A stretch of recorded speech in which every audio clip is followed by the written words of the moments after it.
watch from far away, but you always knew you'd be the one to work while they all play. And you lay awake at night and scheme of all the things that you would change, but it was just a dream.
MJF is interrupted by the best in the world. We are live, man!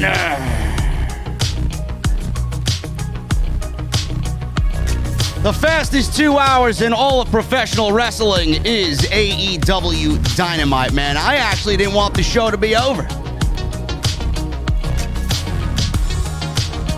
Jay Lethal made his AEW debut tonight against the TNT Champion Sammy Guevara in a losing effort, but is there more to the story? And Bryan Danielson shows up a babyface and within 20 minutes is the heel that Tony Khan needs against Adam Hangman Page. Had some minor technical difficulties. I barely got the music playing in the venue. But you know what? We're here live. And this is the only post show you're going to need on your Wednesday night. We are off the script.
What is going on, guys? Thank you so very much for joining us right here on Off the Script. This is your AEW Dynamite post show for November 17th, 2021. And I have a feeling my camera is going to be frozen when I turn on the live stream. And I'm joined by my very good friend, Jesse, in the venue tonight. What is going on, brother? What's up, bro? Not much, man. Some technical difficulties here, man. I got so fucking excited about CM Punk and MJF on my TV at the same time tonight. You know? You start hitting buttons and shit. Hitting buttons. I got myself unmuted. I got no music playing. I got to go through Spotify on my phone. I'm a fucking mess over here, man. Listen, this is the fastest 2 hours in all of professional wrestling, man. I don't want Dynamite to ever go 3 hours, but Jesus Christ, I didn't want this shit to end tonight. Yeah, no, it's kind of a catch-22, right? Yeah. I mean, but this is perfect. Leave us wanting more. That's all. I know, it's the good old Paul Levesque model of NXT. Yeah, who? The NXT. Remember NXT? Yeah, he used to do that all the time. It was exactly what he said. Quality over quantity. I'm going to leave you guys wanting more. That's why my shows are 2 hours, you know? So long ago, man. I know. It's like, let's what, a year ago, 2 years ago? It's not even that long ago. But, man, the big... NXT does not leave me wanting more these days. I can tell you that. Man. No, I know. Man, listen, the big story tonight, obviously we got Adam Hangman Page. He is the AEW World Heavyweight Champion. Tyson Jones, thank you for becoming a VIP in the venue, brother. Thank you so much, man. Jesse, the big story tonight, outside of Adam Hangman Page and Bryan Danielson, we'll get into that in just a moment. Something that I know you and I have made no secret about wanting to see on television, and that is our boy Maxwell Jacob Friedman and the self-proclaimed best in the world CM Punk in the ring together at the same time. And this creates quite the interesting situation, Jesse. MJF has made no secret that he wants the AEW World Heavyweight Championship. And he's made no secret that he's legitimately at the age of 24, pushing 25, that he is one of the best in the world at what he does. We all know that he is very good in the ring. We all know he's probably the best in all of wrestling on the microphone. But man, oh man, this creates such an intriguing situation with MJF riding a high coming out of Full Gear with Darby Allin, beating Darby Allin with the headlock, and now CM Punk showing up tonight, not saying anything. You mentioned it to me that they will be in your town next week in Chicago. It was brilliant. I know a lot of people were like, oh, that's it. How could he say nothing? This is what we have wanted, and we got to wait another week. Listen, this is going to be absolutely mind-blowing. Put your shit down and put it away and listen to what these two guys have to say in the ring next week. CM Punk, Jesse, may end up being MJF's greatest, I guess, challenge so far, and this may present CM Punk getting his first loss in AEW, and I have absolutely no problem about MJF being that guy to beat CM Punk. There you go. That's the key point that not too many people are paying attention to right now. Everybody has their tunnel vision on the promo battles that we will definitely be getting with MJF and CM Punk as we go along here. But the bigger story here is for what CM Punk has vowed to come in here to do in AEW. There's no way Punk can win this match. No. There's no way Punk can win this match. If Punk wins this match, I promise you it will be the turning point and it will be the catalyst that turns Punk heel. If he walks away beating MJF, if it's not an intentional heel turn, it's going to become a fan heel turn. He's going to get booed everywhere. Yeah, you think it's going to be that bad that it would turn Punk heel? Yes. Either they intentionally gonna turn him. Heel. Put it like this: beating MJF would not turn anyone heel. So that would be the thing. It would be a forced fan thing. I mean, you can't come in and claim to want to help the young stars, and then you beat MJF when he's on the hottest streak of his career. Yeah, well, I think you and I both know why Punk is here. Obviously, he's back for himself after 7 years. Obviously, he's getting himself better every time he steps in that ring and who he wrestles with. But we all know why he's here. He knows why he's here. This is the prime example of why he joined AEW. Punk takes nothing with a loss to MJF eventually when they square off one-on-one. This is going to be something that propels Maxwell to superstardom, the beginning stages of his career, and it will be the perfect catalyst to make him world champion. I mean, I don't think Tony Khan could really script a better story here for MJF to be world champion. He's got all the pieces in place, and Punk is going to be just fine losing to MJF. It's gonna do nothing to him. So I'm just super excited about hearing all of the throwbacks that I'm sure Punk has, because there are pictures floating around out there with MJF photographed with CM Punk. I'm looking forward to so much of the promo battles between these two, and I know with MJF and Punk and how great they are, they're going to take a part of that real life shit that we love, introduce it to pro wrestling, and really make this a grudge feud, and I can't wait to see what happens. It is going to be really, really, really good. And again, I personally, I don't even see. I mean, listening to all of the interviews that Punk did, when he exited WWE and everything else, I don't. There's no way I even see Phil Brooks wanting to go over MJF. There's no way. No, I don't think that's a thought in his head. No, I don't even think MJF would, with what he's done and how he's come, they're going to be in this together. It's just poetry in motion is the best way for me to put it. It's like a perfect storm. I don't know why anybody would think Punk is going to beat MJF here. This is falling in line with exactly what we talked about. Adam Page won the world championship from Kenny Omega. And, we can kind of predict and foresee what Tony Khan has in place for the AEW World Championship. Page, MJF, maybe a Bryan, maybe a Punk thereafter, but everything seems to be falling in line. Yeah. Every opponent that Punk has been in the ring with up until right now are just benefiting from just being in the ring with Punk. I mean, that alone is giving them the exposure that they needed for whatever character they're running at that time. This is the first opponent that would lose ground by losing to Punk. Yeah. So no matter what kind of performance they put on in that ring, for the plans they have for MJF, he needs to beat someone like CM Punk. I mean, what else could MJF really do and show us? I mean, are there any doubters out there about how great he is? Like after that Darby match, I mean, what do you think he's going to be able to do with Punk after what we've seen him do with Darby? It's gonna be incredible, man. Getting into a ring with a guy like MJF is gonna be beneficial to Punk. Yeah, because because he wants to see all of these different styles and everything else, and he wants to get back in the shape that he was, and he wants to see all these different gimmicks and techniques and format, and he's seen it all. And MJF is a little bit of all of it because he's not a one-dimensional wrestler we see him right now. I mean, the match he put on with Darby proves that he can do it all in the ring.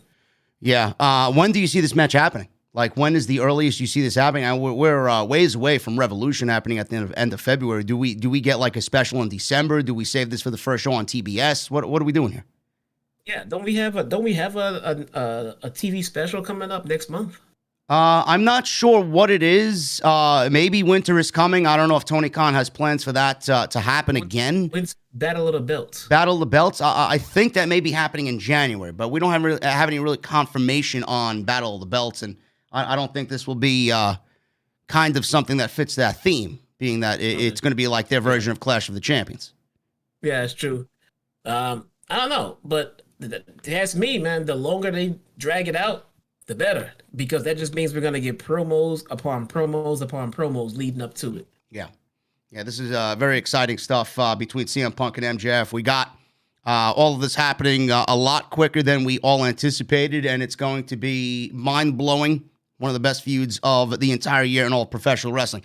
Jesse, the other thing that happened tonight, and I know you and I talked about this right at the top of the hour at 8 o'clock, and we both were in appreciation of what happened with Bryan Danielson in the ring.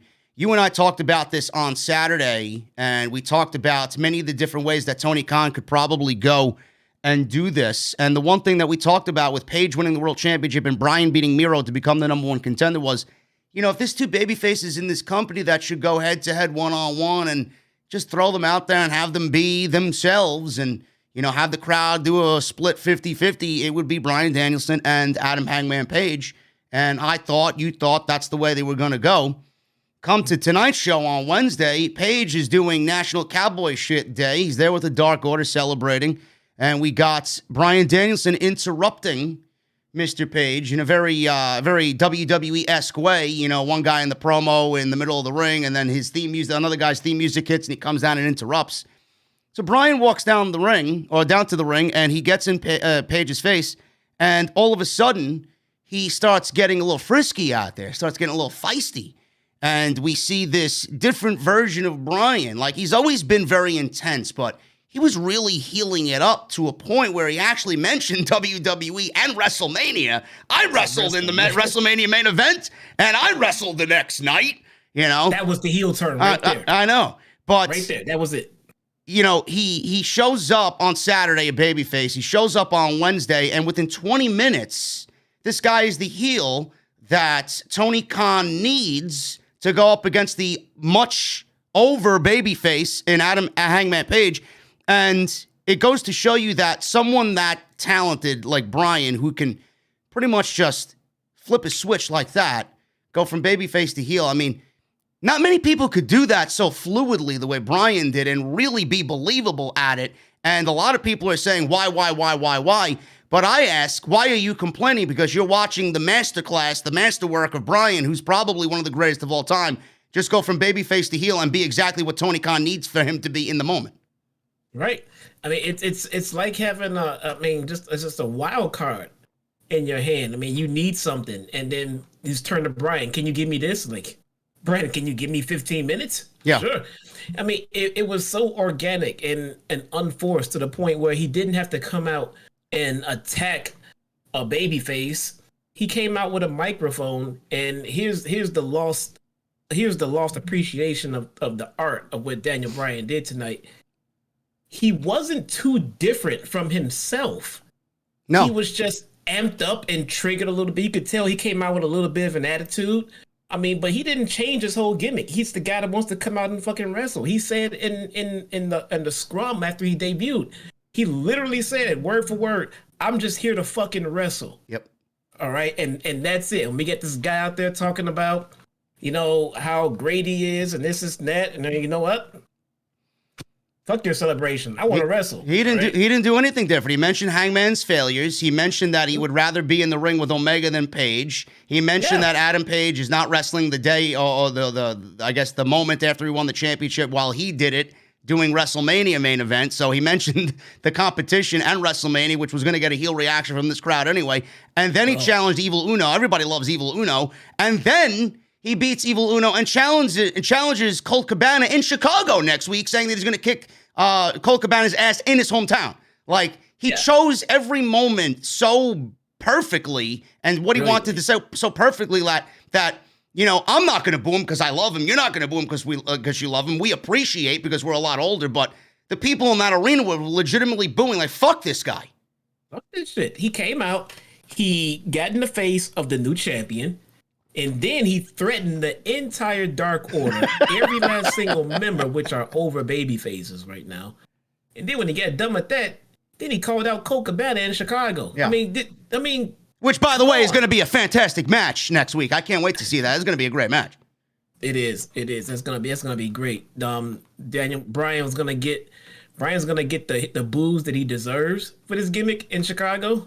He won't get any love, and Colt's gonna get cheered, and it's gonna be a fantastic dynamic. I cannot wait for that match. The other big thing that happened tonight, Jesse, was the debut of Jay Lethal. And I'm very excited about Jay Lethal. I got news on Jay Lethal. Somebody in the wrestling community is very excited about Jay Lethal coming in. And he shit on another promotion for not picking up Jay Lethal. Pretty sure you guys know who I'm talking about. It's Mr. Jim Cornette. We'll go over exactly what he said there about Jay Lethal. Big fan of Jay Lethal. Everybody's a big fan of Jay Lethal. He comes in and he gets right off the top a TNT Championship match. I didn't really expect him to win, but as the match went on, they told a really great story in the ring tonight about Sammy's ribs and Sammy being a fucking risk taker and Sammy almost killing himself. I legitimately thought they were going to take the championship off of him just because Sammy is just a fucking psychopath. But Jay Lethal loses his debut match. It takes nothing away from Jay Lethal. It only enhances Sammy, which is why we're here. This is what AEW is doing. It's building the pillars of the company. But Jay Lethal losing tonight and coming out and losing to Sammy Guevara tonight with the Inner Circle coming out there, celebrating with Sammy, shaking Jay Lethal's hand. Great match, great main event. Jay Lethal is going to be a big proponent of AEW. Do you see something more happening here? To me, it may be nothing. It may just be me fabricating things in my own mind. But with the Inner Circle coming out there and patting Jay Lethal on the back, do you see something more happening in the weeks to come? Because there was a report from Sean Ross Sapp and Fightful Select about two people who you are incredibly excited about possibly coming into AEW. And the Briscoes were backstage, supposedly, tonight during Dynamite. And after the news broke that Ring of Honor was letting everybody go of their contracts, it obviously led to speculation with this tag team division and this focus on tag team wrestling that has been in AEW. There's no better home for the Briscoes than AEW. So Jay Lethal made his AEW debut at Full Gear, wrestled in-ring debut tonight with Sammy Guevara, and they both came, or both parties, Jay Lethal and the Briscoes, came from Ring of Honor. Do you see something with the Briscoes and Lethal and the Inner Circle formulating coming out of this Dynamite show tonight at the end? That was my guess. It feels like if they had creative direction for Jay Lethal, they could have easily started it tonight.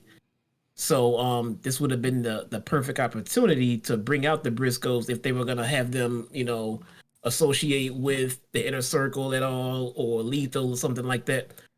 They didn't. To be honest, I kind of hope that the ending would have brought us something more for Lethal right away because he's that big of a deal. But they didn't. It was a straight up match. And he lost clean. It's fine. No harm, no foul. I did kind of hope that we were going to get, I mean, because look, the talk of the indies right now, as far as AEW picking up the ROH talent is, I mean, at the top of everyone's list was Lethal, Danhausen, the Briscoes. And Gresham. Oh, God, yeah, Gresham. So this would have been the opportunity. I mean, as soon as we heard that they were backstage, I figured this might have been it. To be honest, it kind of wouldn't have made too much sense. I mean, as far as to my knowledge, the Briscoes don't have any kind of unity with Lethal. I mean, if I could be mistaken. I mean, do you know anything about that? I don't think they do, but other than just coming from ROH. Yeah, I mean, it's probably nothing, and I probably fabricated and was doing a little fantasy booking and hoping that Dynamite went off the air in a little bit more crazier fashion, because I thought, I honestly thought the ending was like, all right, Sammy won. It was a great match, but it felt kind of flat. And then I read the report. It would have been a good cap off to the night. Yeah, exactly. And then I read the report, and the Briscoes reportedly were backstage. They live in Maryland. They were in Virginia tonight, Norfolk, Virginia, tonight for Dynamite. And apparently it's only like a 3-hour difference, 3-hour trip. So maybe they were backstage. Tony Khan wanted to meet with them. Maybe they ended up signing fucking deals tonight. We don't even know.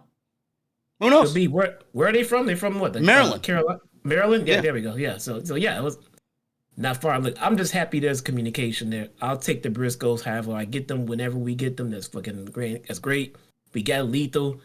You can't really go wrong there. The guy can pretty much book himself into any scenario you put him in. Just let him do what he does as far as charisma goes. But yeah, I'm like you. I was hoping they were gonna come out. They didn't. That's fine. I wasn't expecting it. It just would have been great. I mean, if you really want to call it, I'm glad they didn't. I want to be surprised when they.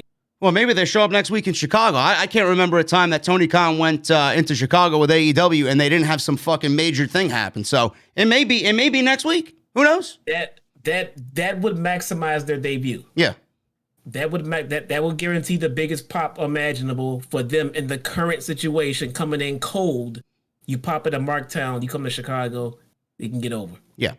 So we will readdress the situation, but that was the big news going into tonight's show. And I do have news regarding Kenny Omega. I got news on Jay Lethal and the Briscoes and a bunch of other stuff. We're going to go over that tonight on the podcast. I want to thank you guys very much for joining us here on the post show for November 17th, 2021. Thank you guys very much. There's my music. I was waiting for the fucking music to play and nothing happened in the beginning of the show, man. I don't know what happened. Anyway, thank you guys very much. We're looking forward to talking about Dynamite tonight. Let me get into my usual spiel. There was a ton of content in the last couple of days, man. Full Gear, Monday Night Raw. I did an extra yesterday because I'm not watching NXT anymore. It's fucking trash. So I save it for my Thursday nights while I'm laying in bed and I don't have to watch it with the commercials on Peacock. So that's what I do. But I gave you guys an extra yesterday. Everything you need is on the homepage. Go and check that out. So if you missed any of the content there, please go and check it out. Make sure you guys follow me on social media at JDfromNY206. That's Twitter and Instagram. If you guys want to follow Jesse as well, you see his on the screen right now. So make sure you guys go and follow Jesse as well. Hit that thumbs up. Apparently, the dislikes are disappearing eventually. I don't know if you guys can still see them or not, but I see them.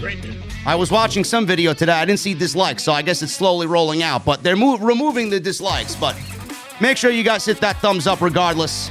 Every little bit helps out the video and helps out the channel get into the recommended section. So please go and do that for me.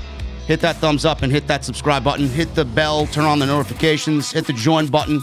Become a channel VIP member here on Off the Script. You guys get those emotes, the microphones to show off your VIP status. You guys get those emotes that you could use in the chat and in the comment section. Excellent stuff there. If you guys want to go and support, patreon.com/JDfromNY206. We got the t-shirts as well, bonfire.com. Go get yourself a t-shirt and represent the podcast. And today's show is sponsored by Blue Chew, bluechew.com. You guys are going to use code JD at checkout to get yourself an FREE free sample of their service. That's bluechew.com. We will go over them in a little bit later on in the show. Jesse, let's start off with some minor news and rumors here. I know this is something that a lot of people were expecting. I know you and I definitely expected it as far as Kenny Omega is concerned. And Kenny Omega apparently is going to be out of action for a long, extended period of time. Now, during Omega's memorable run as AEW World Champion, he's been dealing with nagging injuries, including an issue with his shoulder. He's also documented how he's been working with Vertigo since 2018. I actually talked about this on yesterday's Extra, where we also talked about Cody deleting his Twitter account. So PW Insider provided some further details this afternoon on Kenny Omega, as they were told the word making the round is Omega may be out for extended period of time from in-ring action, and it's looking like he's likely to be getting shoulder surgery. If he does get the surgery, then he will be sidelined for a while, depending on how long the recovery time will be. Omega was already banged up in 2019 when he joined AEW after working the grueling New Japan schedule. This year alone, he's also worked for AAA and Impact Wrestling on top of AEW. And Omega obviously dropped the title to Adam Page this past Saturday at Full Gear. And AEW is not advertising Omega for a wrestling role for the immediate future. So he may be on TV. We may see him in some interview segments like we saw tonight, or promo segments. We may see him on Being the Elite. But Jesse, he's done. And, I think you and I both have said this before. Let him go away. He could go away for 6 to 9 months, recuperate, do what he's got to do. They got more than enough in that gold mine to offset the absence of Kenny Omega. So this is going to be a very good problem for Tony Khan to have. It is, easily. And this is one of the things that I thought about when everyone was, up in arms about TK bloating this roster and everything else, and what he couldn't. You guys got to realize something. What you're used to seeing as far as a promotion in their roster and how the talent is used, what you're used to seeing has all been done wrong. It's just been done wrong. Nobody's getting pushed correctly. No one's getting over. No one's getting proper TV time or getting too much TV time. And it's getting frustrating, and it gets harder to get invested in characters and gimmicks and your favorite wrestlers. So, well, now what we have in AEW is we got all of these people, all of this talent, and right away we all ran to the fear of, well, people are going to get buried. Who's going to have time to shine? The company's growing, shows are coming along, but the most important thing is wrestlers can get time off and not feel compelled to come rushing back because the product is suffering. Kenny Omega is going to take a well-deserved hiatus, man, and my God, he needs it. And a healthy Kenny and a happy Kenny is the best Kenny. And that's the same for every other wrestler in the company. You don't want them there against their will, beat down, worried about their families at home and what's going on. And you want them there happy. And right now they have a world champion that was just home with his family, welcomed his first child. And now he's going to go on the tour and represent the company. And the man that was champion before him, he's going to go home. He's going to recuperate. He's going to reconnect with his friends and family, and he's going to come back fresh. And the same goes for everyone else who needs time off. I think this is such a fantastic thing for the talent. It really is. And the reason why I started off with that news story is because after everything that happened on Saturday, backstage, we saw Kenny Omega and the Young Bucks with Adam Cole to start Dynamite before Adam Page made his way out to the ring. And he said he hasn't watched the match back from Saturday night. So Omega didn't even watch the match back. He said the Elite lost the night. He said he's disgusted, but not with the hanger, meaning Page, because you won. Congrats. He said there are things he has to fix and change, and he needs them to hold down the fort while he's gone. And then, Jesse, the subtle tease that we got. Adam Cole interjects and says to Omega personally, "Oh, don't worry, Cleaner. I got it. I got it," he says, meaning himself, meaning that he wants to be the new quote-unquote guy in the Elite. And that really is just the small little seed planted. Water's going to be thrown on it every now and then. And when Omega gets healed up and when Omega's 100% healthy and Cole is, there and Omega comes back, and he comes back as a babyface, and we get this heel Adam Cole versus a babyface Kenny Omega, that's when shit's really going to kick off. Yeah, you know, we said it, you know, I know I personally said that I didn't understand why they brought in a Bobby Fish before Kyle O'Reilly. He's just going to get lost in the shuffle. You know, in hindsight, Bobby Fish was brought in to replace Kenny Omega in the Elite. I could see that. They're going to shift it. They're going to shift. Adam Cole is going to be the leader of the Elite. Bobby Fish will be, you know, at the bottom end of the Elite totem pole, and the Bucks will always be there. And he's basically going to replace the body that Kenny Omega is going to leave, and the Elite will carry on. This is going to be awesome. I mean, when you talk about the caliber of what Cole and Omega do individually, can you imagine what these two guys do together in the ring in a one-on-one match? Holy shit. Yes. I'm fucking excited about that. It's just little seeds being planted here on tonight's show. So Omega says, listen, I was talking to the Bucks, but, you know, it's cool. It's cool. Matt Jackson assured Omega that they take things, you know, and fix them when he's gone. Matt then told Brandon Cutler to stop recording, and then we go right into the middle of the ring where the Dark Order is standing, and they introduce National Cowboy Shit Day. And Adam Hangman Page, the new AEW World Champion, made his entrance. He had his signature leather jacket on, and he had a shirt that said, Virginia is for lovers. He revealed his AEW title belt that looks good on him.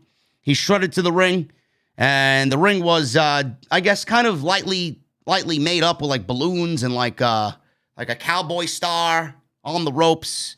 So fans chanted, you deserve it.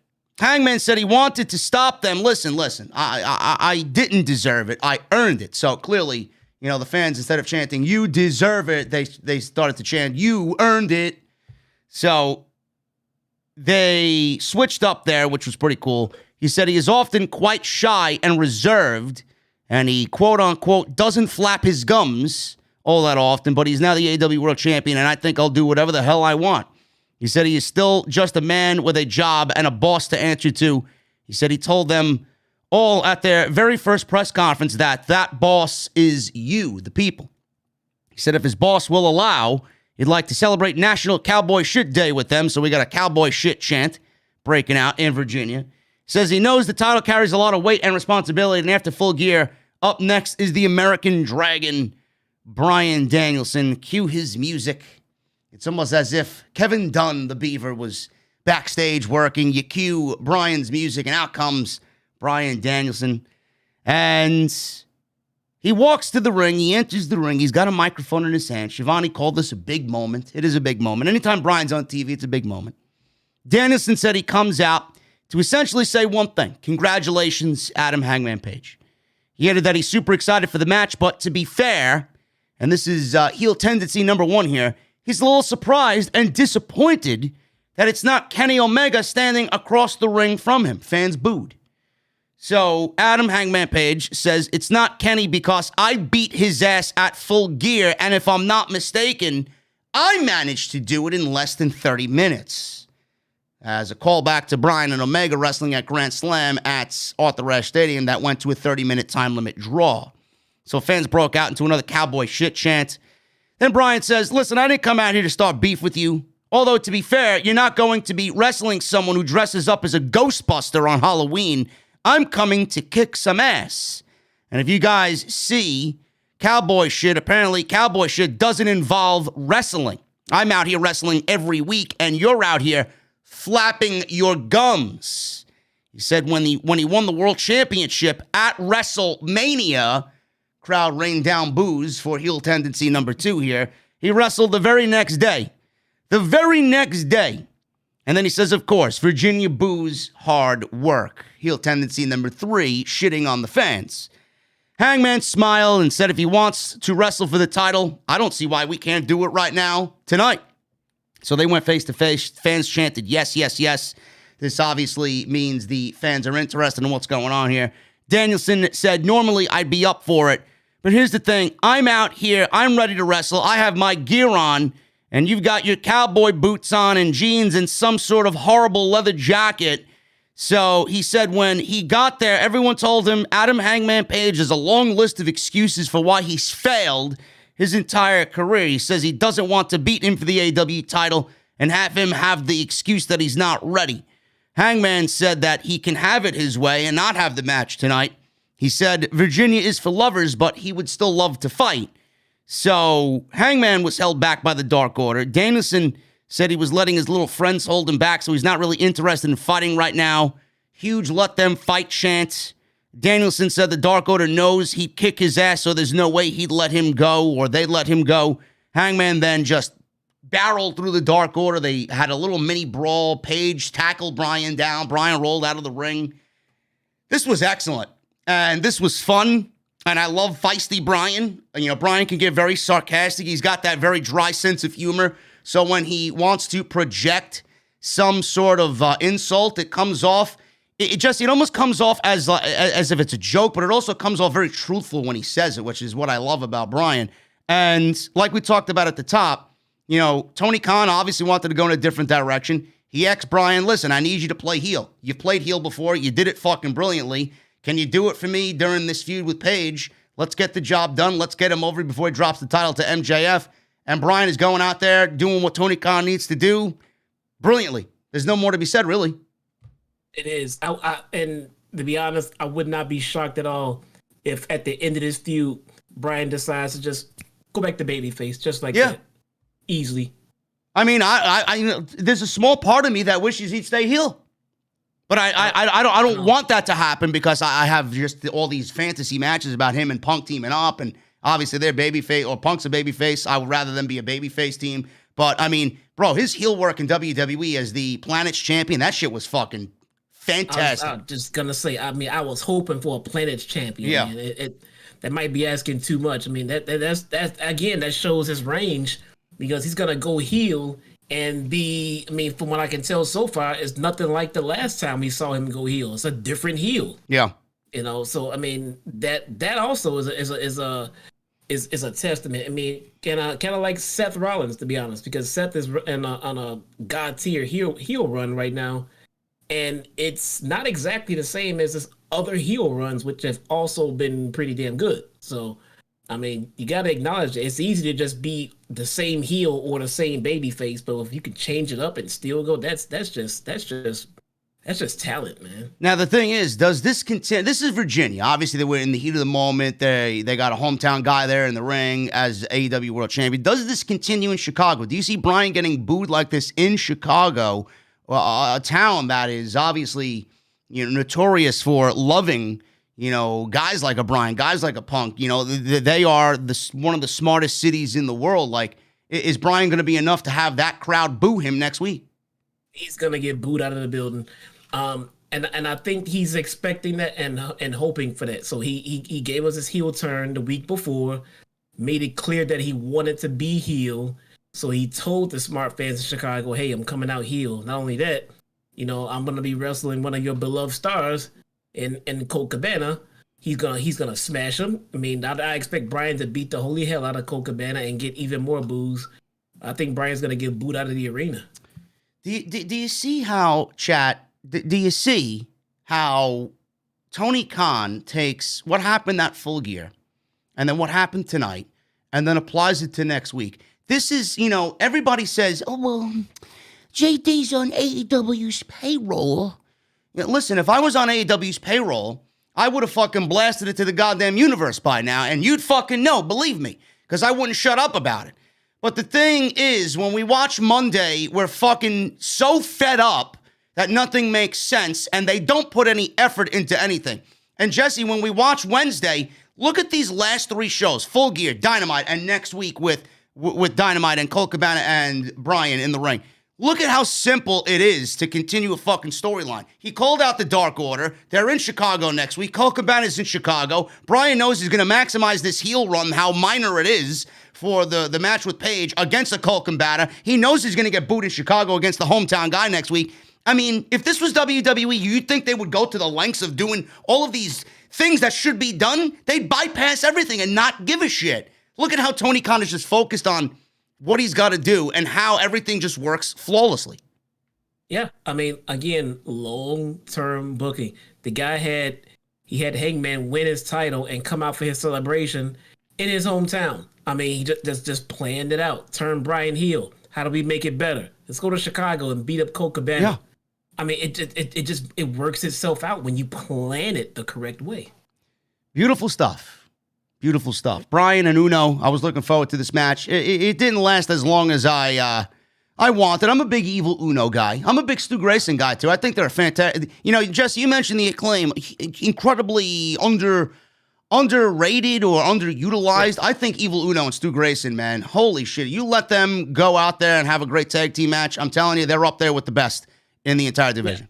Yeah, I remember when the Dark Order started off sketchy, iffy. Nobody knew if they liked them or not. I mean, but I don't see any weak links in the Dark Order right now. No. I mean, I think they can all individually go in the ring when you need them to. They're all over. It's not like they're in a spot where you expect them or need them to win to be in love with them, because they're just all lovable guys right now.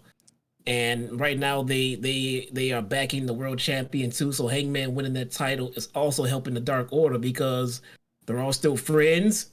Hangman's not in the Dark Order, but Jesus, you can't get any closer without him and Dante. You can't be any closer without being in the group. Yeah. And this was a fun match. Fun match. It got the job done. It really accentuated the heel turn, minor as it may be, for Bryan Danielson here. Uno got the early advantage. Danielson slapped him across the face, laid some kicks in, some chops. Danielson dominated, and Uno fired up in the corner with some chops and a Hurricane Rana. Hanging neckbreaker followed with a cover and a 2 count. Danielson, he was slapping Uno around. He was talking some shit to Uno as well before landing his signature corner dropkick. Uno cut off a third dropkick and went for a senton atomico, but Danielson got the knees up, and Danielson landed his big Busuko knee and laid in the repeated stops before locking on the triangle, which the referee obviously stopped the match for. And that was it. Bryan wins with the running knee. And after the match, Tony Schiavone, he gets into the ring and he interviews Mr. Bryan Danielson. Schiavone said, after letting the fans let him hear it after things got a little testy with the Hangman, he said he came out here to congratulate Hangman because of his behavior, but because of his behavior, he ended up kicking Uno's head in. Danielson said he doesn't know when the match will be, but he's going to kick in the heads of all the members of the Dark Order. Next week, starting in Chicago, he hears that there's a Dark Order member from Chicago. He said he's going to kick Colt Cabana's head in next week. Love it. Long-term booking, folks. You saw him in the ring, too, in the corner. I was like, I'm going to kick his fucking head. I know, yeah, I was about to say that. I didn't put that in my notes. I'm like, Bryan dropped an F-bomb here, and they actually caught it on TNT, which I love. Turned right to the camera and said, I'm going to kick his fucking head in. Right love now. it. Love it, folks. Long-term booking. You love to see it. Something that doesn't exist in the vocabulary of Bruce Pritchard and the circus over there in Stanford. MJF. We're big fans of MJF on this show. I'd like to, find out maybe one of these days that MJF is tuned in every now and then to listen to us geek out over how great he is. But that will have to wait. But MJF was backstage at Full Gear, and they did a exclusive sit-down with MJ after he beat Darby Allin. I just had a feeling this type of promo was saved for this moment, because you're physically starting to see the climb of MJF in the ranks of AEW. He was sitting on a chair, his chest incredibly red. He's got Darby's war paint all over his body. He was very angry and said what people say about him, you know, he's good on the stick, but he doesn't have the goods bell to bell. Screw that and screw you, he says. He said he doesn't know what's going on inside his knee, which was obviously swollen, but he loved every second of his fight against Darby Allin. He said inside he feels nothing but great success by proving everybody wrong. You didn't prove any of us wrong, because we were on your side from the very beginning, bro. So hopefully he knows that. He said while the fans hate his guts, they have no choice but to admit just how damn good he really is. He said he just beat Darby with the headlock takeover and then laughed at it. And right now he's really excited to go to Norfolk, Virginia, because he did the little hick accent there when it came out. But he said he got the best right hand in pro wrestling, kissed his dynamite diamond ring, and he closed by saying everyone has no choice but to admit he's better than them now. Excellent promo by Mr. MJF, Mr. Maxwell. And it pretty much set the stage for what was and what is happening with MJF right now. So, I mean, I don't know why you guys are very surprised. Jesse, Issa in the chat, I know Issa's in the chat. She said something to me. She texted me on my phone. I want to read it now, being that we're talking about MJF. She said, Long Island. MJF versus Punk in Long Island. Do you see that happening? Oh, man. What a weird dynamic. I know. Yeah, I don't know if I want that. Can you imagine MJF beating CM Punk and getting rained down with booze in his hometown? No. Because he beat Punk? No, he's gonna get cheered. He's gonna get cheered in Long Island? Yeah, they'll cheer MJF in Long Island beating Punk, man. You kidding me? I don't know about that one, man. I don't know. That's his hometown, man. Don't ever underestimate hometown heat, man. They'll cheer MJF beating Punk. That's the hometown boy giving Punk his first loss in AEW. I don't know, man. Well, listen, there's a couple of places to go about it. I mean, whenever Tony Khan wants to do it, I don't give a shit if it's in Long Island or fucking Winter is Coming or on Mars. I don't give a shit. I'll be there. Not only that, if you think about it like this, that would be one of those situations where Punk would just work heel. I mean, look what he did with Kingston. When he found out the crowd was starting to get some groans and boos, he turned into an asshole. He just worked heel for the match. You know, that's what Punk does. He goes with the flow of the crowd. The crowd wants you to be a heel, then fucking turn heel. I don't care. Sitting there smiling and licking blood off his face and doing the 5-knuckle shuffle damn near. I mean, Punk just turned heel for the match, man. That's exactly what he would do when the hometown crowd starts to cheer MJF in Long Island. I just can't see it happening. I don't know. I can't see him being cheered, bro. Don't do it in Long Island. You wanna maximize the boost when MJF beats Punk? Do it in Chicago. Do it in Chicago. Do it in Chicago. Yeah. You have to get armed security to get fucking MJF out of that place, man. Yeah. Listen, like I said, I don't give a shit where it happens. It's happening. We got the seeds planted tonight. It should be great. And MJF with another incredible promo, like we always know he is going to deliver. So we move on with MJF and go right into an Eddie Kingston backstage promo. 2.0 is back on the show. Nice to see those guys in 2.0 with Danny Garcia. They walked in and interviewed, actually took over the interview with Shivani and Mr. Kingston and gloated that Garcia lasted longer against CM Punk than Eddie Kingston did at Full Gear. Kingston told Garcia to talk for himself and not let 2.0 speak for them or speak for him. They had a stare down. And Kingston said, listen, I don't respect you. I don't respect you. You have these two fucking chumps calling you their son. I lost all respect for you just based on that alone. Kingston then got in his face. Kingston says he's headed to catering. Enough of this shit. Is there going to be any time when someone doesn't interrupt my fucking promo? He just wants one promo that isn't interrupted, so he's going to go to catering. I'm not sure if it's Titus Catering or if it's good as Titus Catering, but at least AEW does have catering, where WWE now has cut that out of the budget. They were released for budget cuts. Bro, Titus is damn near 50 years old. I think he's over. Never on TV at all. And he still has a job. Bro, Titus is more over than anybody on the roster, bro. Why is he still there? Catering. Why else is he still there? Well, let me ask you this. Let me ask you this fucking barn burner of a question. Why is Dana Brooke still hired? Why is Tamina Snuka still there? Dana Brooke's not 37. I mean, they got rid of Eva Marie. That was a mistake, right? What was a mistake? Letting Eva Marie go? Hey, man, she was over. What do you want me to say? She was over with who? You? Not even me, bro. No, I tried. She was over at one point with you. At one point she was, yeah, but I think they even messed that part of her gimmick up. I mean, they just couldn't get anything of it right. You won't see a fucking tear drip from my face with Eva Marie being released, man. Jesus Christ.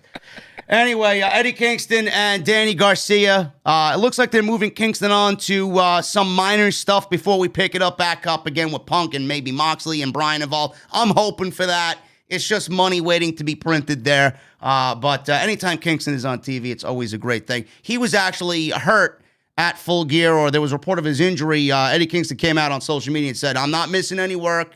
You know, I'm all right. I'm going to be making my next appearance. I missed a big signing in New York City. It is what it is.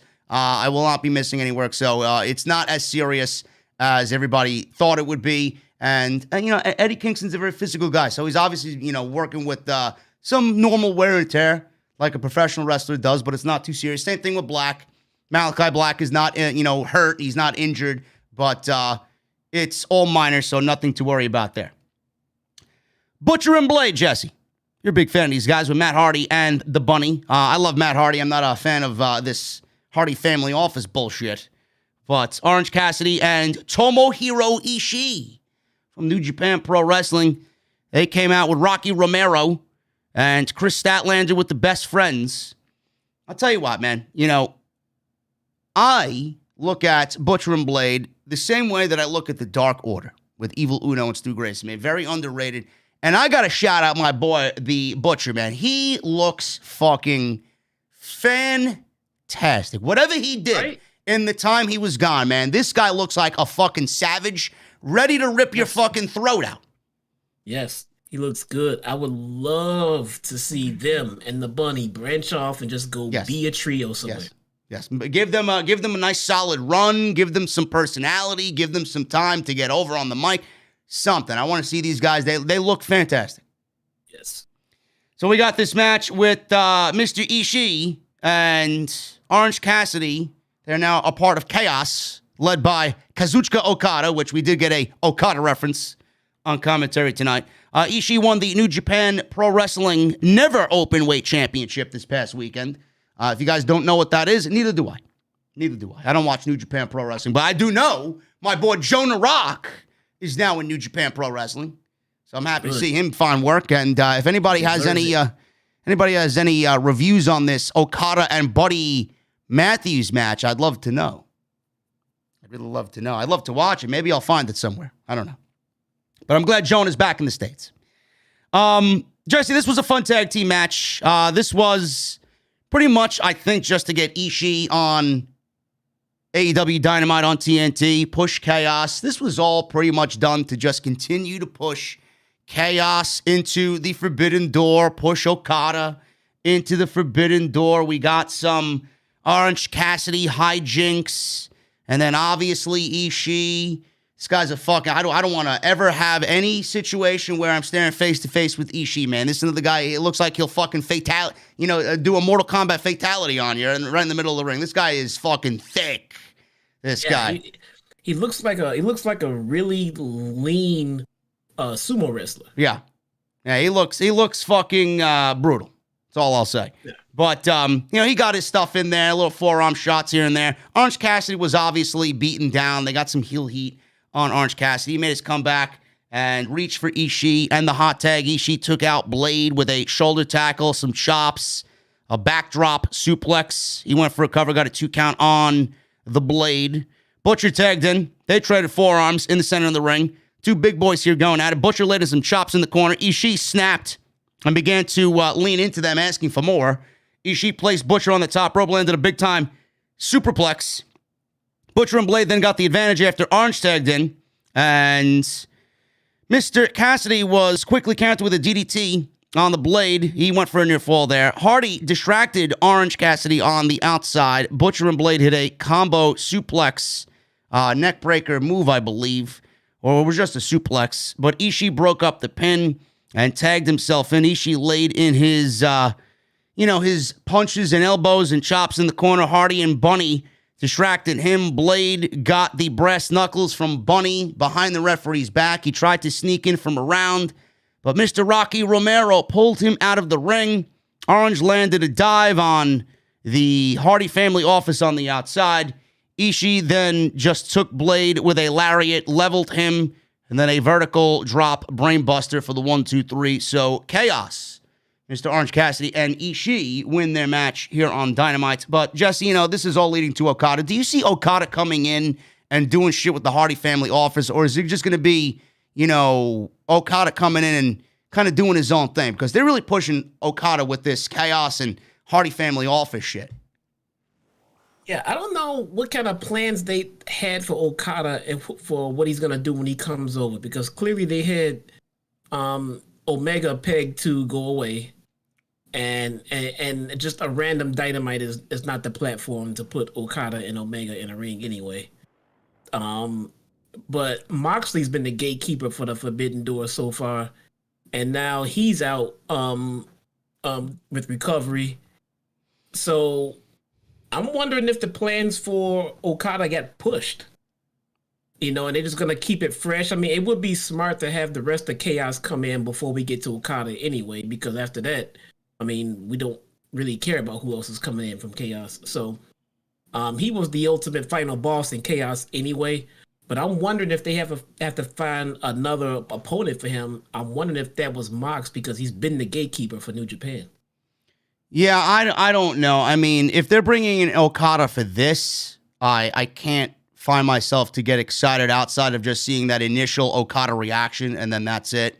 I mean, if it's still Hardy and the Hardy family office, I find that to be a major letdown. I don't know why we're still getting Hardy and Orange Cassidy. I don't know how anybody's interested in these guys still feuding, no matter who from New Japan you're bringing in. If it makes any sense at all to bring in Okada, I hope there's a bridge somewhere after Bryan and Paige is done that we get Okada and Bryan in some way, shape, or form. I don't know how you introduce Okada and bring him in with a Matt Hardy situation. I feel like with the level of Okada, it needs to be on a major fucking spotlighted stage. Yeah, I don't think we're going to get Okada mixed it up with the Hardy family office. Okay, I wouldn't worry about that at all. All right. We got Tully Blanchard and FTR. They were with Andrade El Idolo and his assistant, Jose. He told Cody Rhodes he is better. He's a better wrestler than him, and now he will show him his bad side. Cash Wheeler said they were robbed at Full Gear. He wasn't the legal man. And then they suggested an 8-man tag with Malachi Black joining them against the Lucha Brothers, Cody and Pac. Tully then warned Arn Anderson that if he sticks his nose in this business of theirs, that he's got one more in him, meaning one more match. Another 8-man tag, Jesse. More Cody, more Andrade, more Cody, more Black. Are you over it? How you feeling about this? And how do you feel about Cody deleting his Twitter, bro? I'm starting to. I still think it's a part of the heel turn.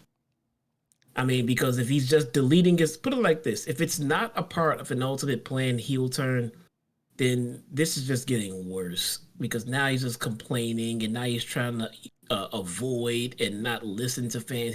He's doing his best version of trying to avoid and not listen to the fans, which would mean that ultimately, no matter what he comes out and says in a promo, him not turning is just him not listening to the fans, which is always the number one complaint of the other company.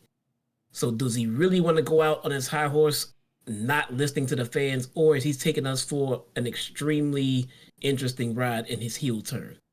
So let's see where he goes with this. Because if this is all a part of his eventual heel turn, I love it. Because he's working the smarts. We're all over social media. If he posts anything on social media, it might as well be in the promo because everyone in the arena knows about it.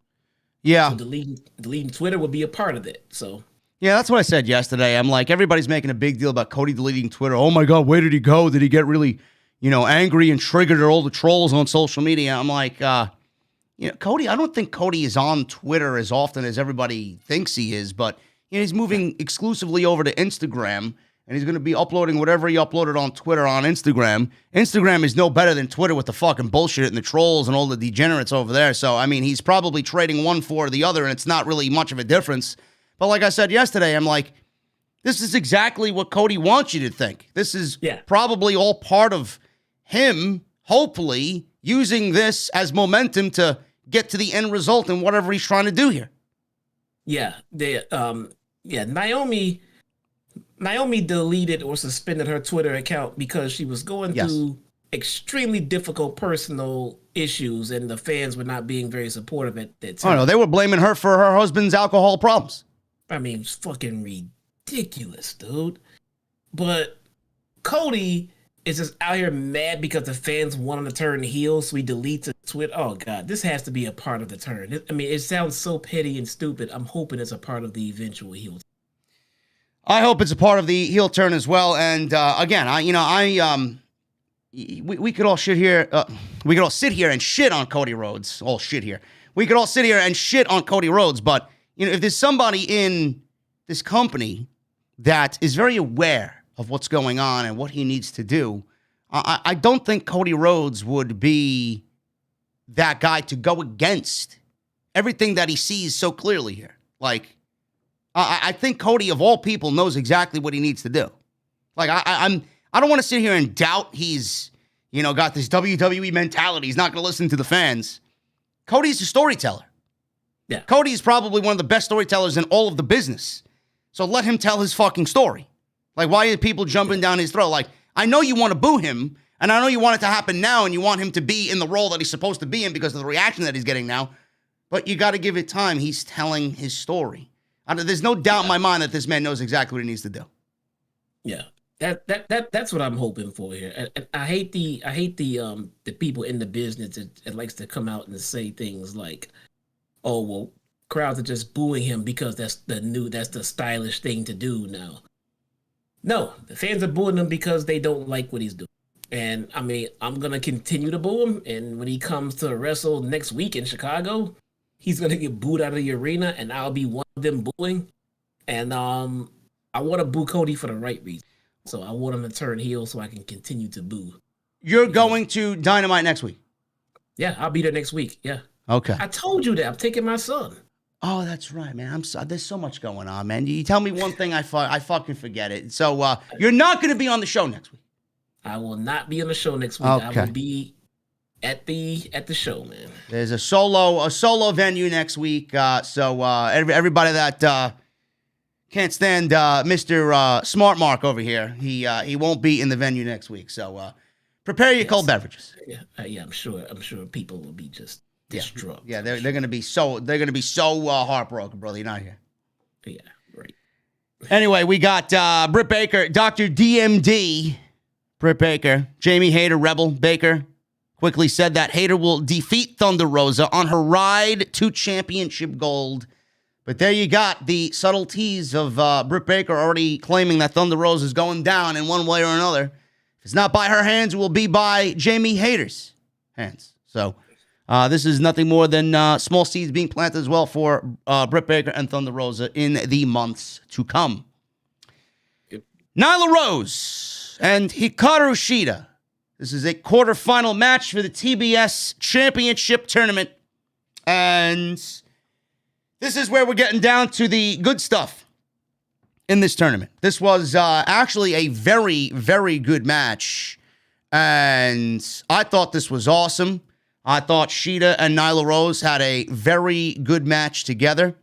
And we're going to get into it. But, Jesse, there was a news story that broke today from Fightful.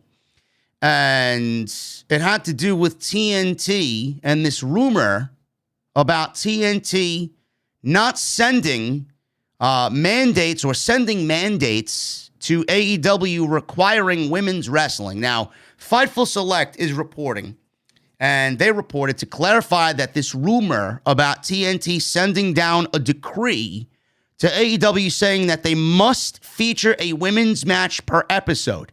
Neither side confirmed this request was made, but TNT does like to have a good social rating for their show. That being said, the fact that AEW features women's wrestling is a good thing. So Sapp says this, and I quote, Fightful has spoken to sources within AEW and Turner who have indicated that was never the decree made, and a request for more or less women's matches wasn't something that was outlined or passed along to others within the company. Instead, we're told that Warner Media is more focused on good content and particularly enjoy the program when it has a good social rating and television ratings and obviously the stories, as indicated by the press releases they send to media when the show performs well in viewership. Now, Warner Media was very happy with AEW and has been happy with AEW and the ratings they've gotten and brought in so far. There could be more to this story, but they are not really in the situation where they're mandating women's matches to be on the show. Tony Khan was obviously criticized about being asked about an all-women's pay-per-view. I've vividly expressed that is not something that should happen. now or in the future. It's way too early for that to even be a discussion. I don't even know why it's being brought up. I know a lot of people, Jesse, there was a sign in the crowd tonight as well. Let's get more than one women's match on the show. It's tough to get everybody on the show as it is. So when I look at stuff like that, I mean, if you've worked your ass off to get to that point and you've earned it and it makes sense for you to be on the show, then you'll be booked on the fucking show. But this TBS title tournament is something that's giving a huge spotlight to the women's division. Britt Baker always finds herself on television as the women's champion. So Tony Khan's done a great job at getting her on TV and in front of the camera. I mean, what do you think about all this? Oh my God, AEW needs to have more than one women's story on television. Oh my God, they need an all women's pay-per-view. Don't you think when it's right for that shit to happen, that Tony Khan will do it? Because the division looks a lot better, and there's more of a spotlight on the division now than there was in year one. Yeah. Has there ever been a show where there was not a women's match on Dynamite? Maybe one or two, but it's very scarce.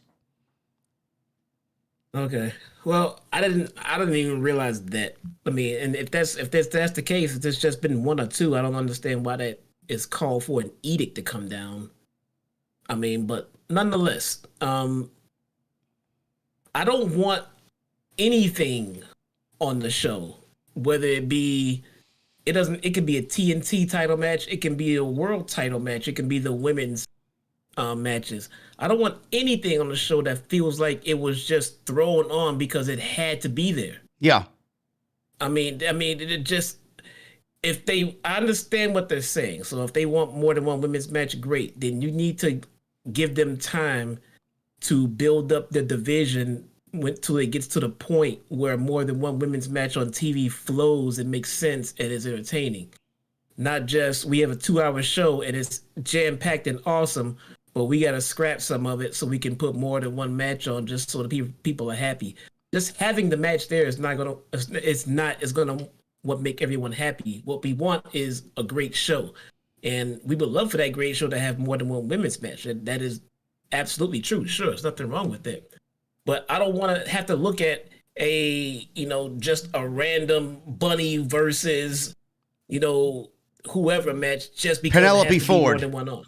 Yeah, I mean, so I don't want it just because. I want it to make sense and be great when we do see it. So I do believe when they finish building the division and getting people up and expanding the women's division, we'll see more. But I just don't want to see it just because. The shows are flowing absolutely perfectly right now. You start messing it up to cover edicts and network requests, I think it's going to take a hit.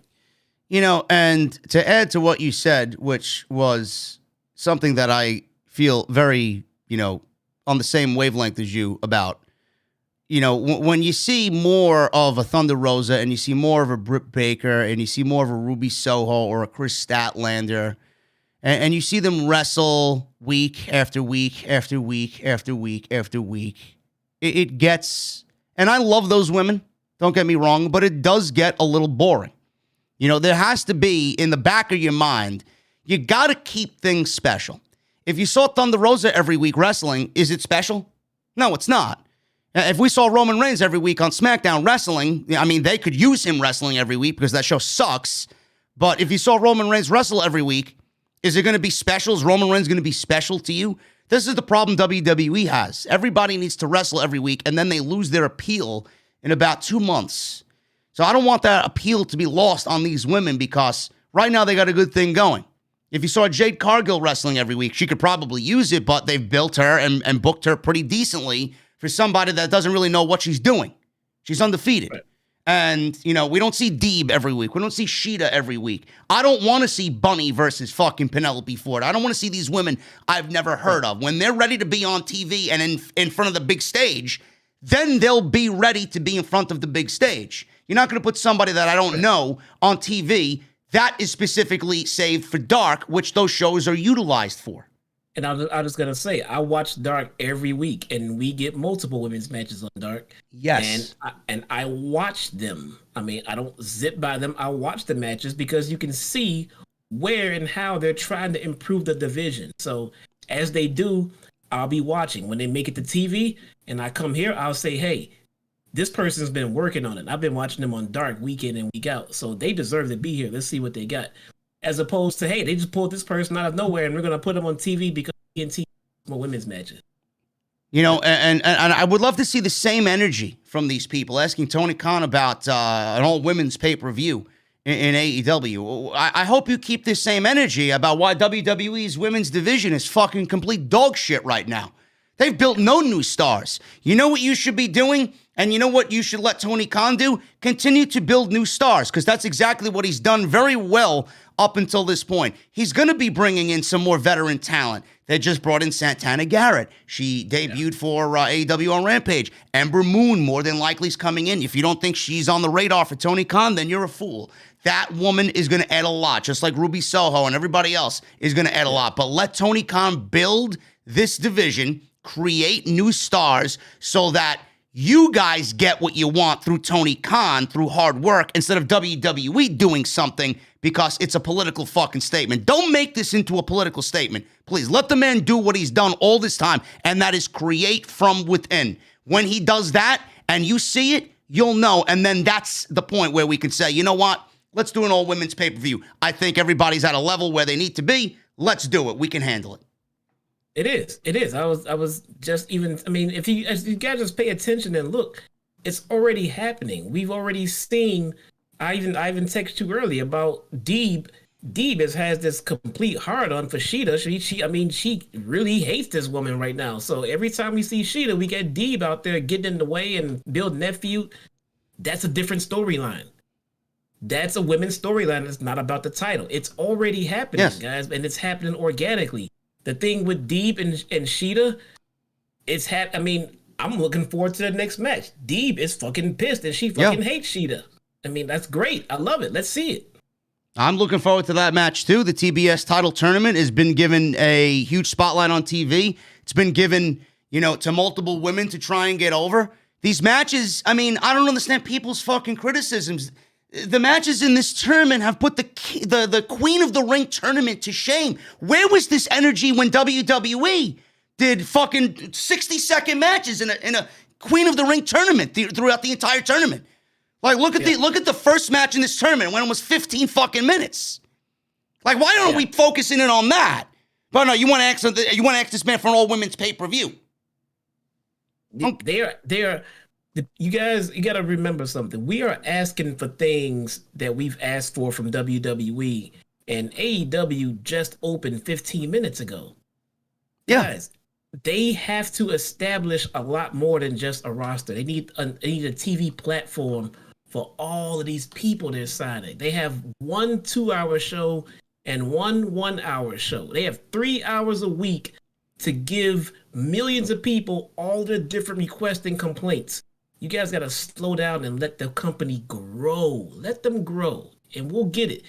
AEW has made a name for themselves in the last couple of years by simply giving wrestling fans what they want. And now people are complaining that they're not giving them what they want. Be patient. That's it. Just be patient. Nyla Rose, bro. No, I'm not a big fan of Nyla Rose. She's had such a hot and cold, hot and cold, in my opinion, from when I watch Nyla Rose wrestle.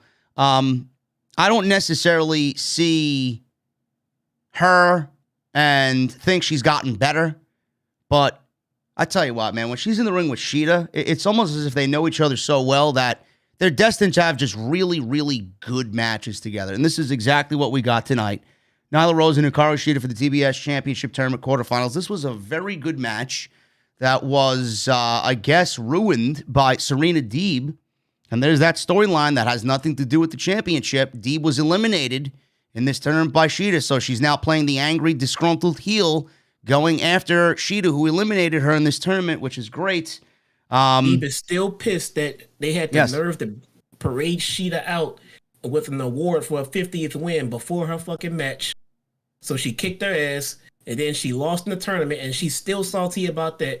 She has legitimate reason to be pissed, and she's not letting up, and it still has nothing to do with Britt Baker or that title. And people are complaining about lack of story for the win. Yeah.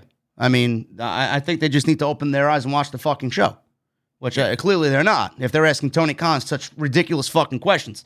Shida was on the outside with Nyla. Love that they pinpointed the knee as the story in this match because this is obviously the situation with Deeb attacking Shida. So Rose went right after the knee. She targeted Shida's knee.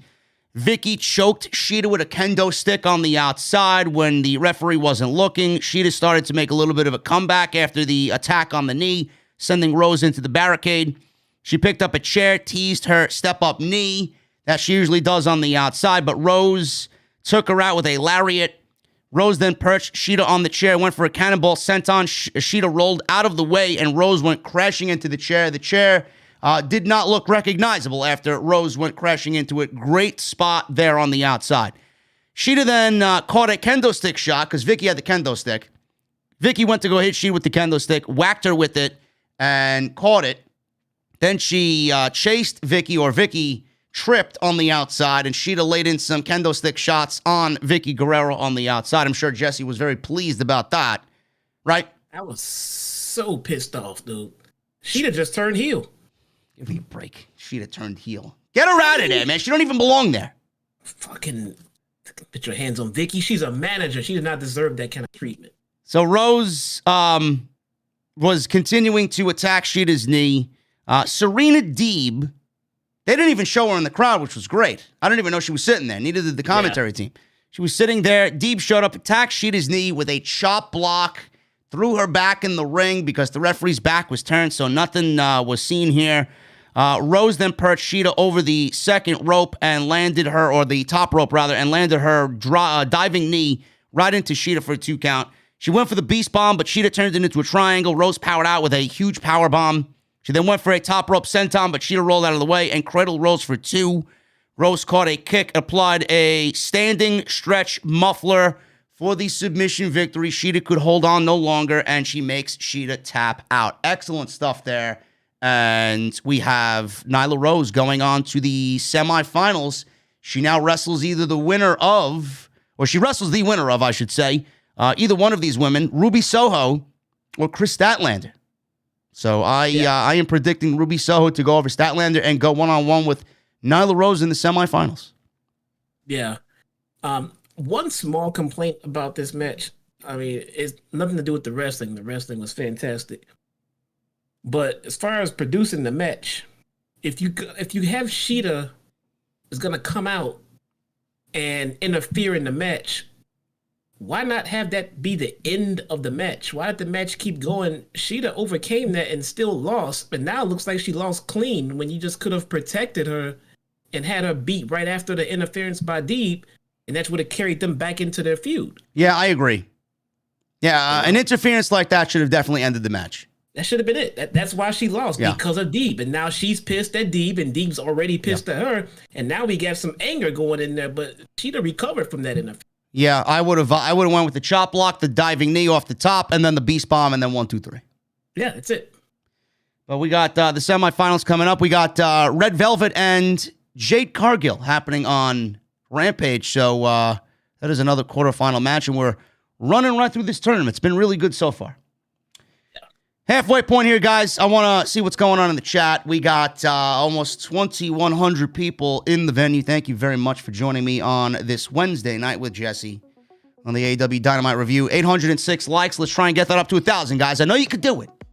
I know you could do it. If you enjoyed CM Punk and MJF and the interaction they had tonight, then you should be hitting that thumbs up. Also, super chats are open. Get them on in. Seems like the bar is packed from what I see. I don't have a cold beverage near me, though. I got my seltzer, but I don't have an alcoholic cold beverage. So if you guys want to get your super chats in, please get them on in, and we'll hang out at the end of the show. And today's show is sponsored by my great friends over at Blue Chew. You know about Blue Chew, Jesse, right? No? Silence? No Blue Chew for you. But it's okay, though, because you don't sell any product on your show that you don't use yourself. You said that. So continue. Go ahead. Tell me about Blue Chew, brother. Go. Listen, I never actively said I use Blue Chew, bro. Right. You never said you didn't, but you did say you used everything you promote. So tell us about Blue Chew, brother. Come on. Listen, guys, confidence. I don't even know why I asked this guy anything, man. Guys, confidence can take you far in life. It can also help you in the bedroom, especially when it comes to stepping up to the plate. That's where Blue Chew comes in. It's a unique online service that delivers the same active ingredients as Viagra and Cialis. Comes in chewable tablets and a fraction of the cost. And you can take them anytime, day or night. You can even plan ahead or be ready whenever that opportunity arises. And the process is very simple. Sign up at BlueChew.com. Consult with one of their licensed online medical providers.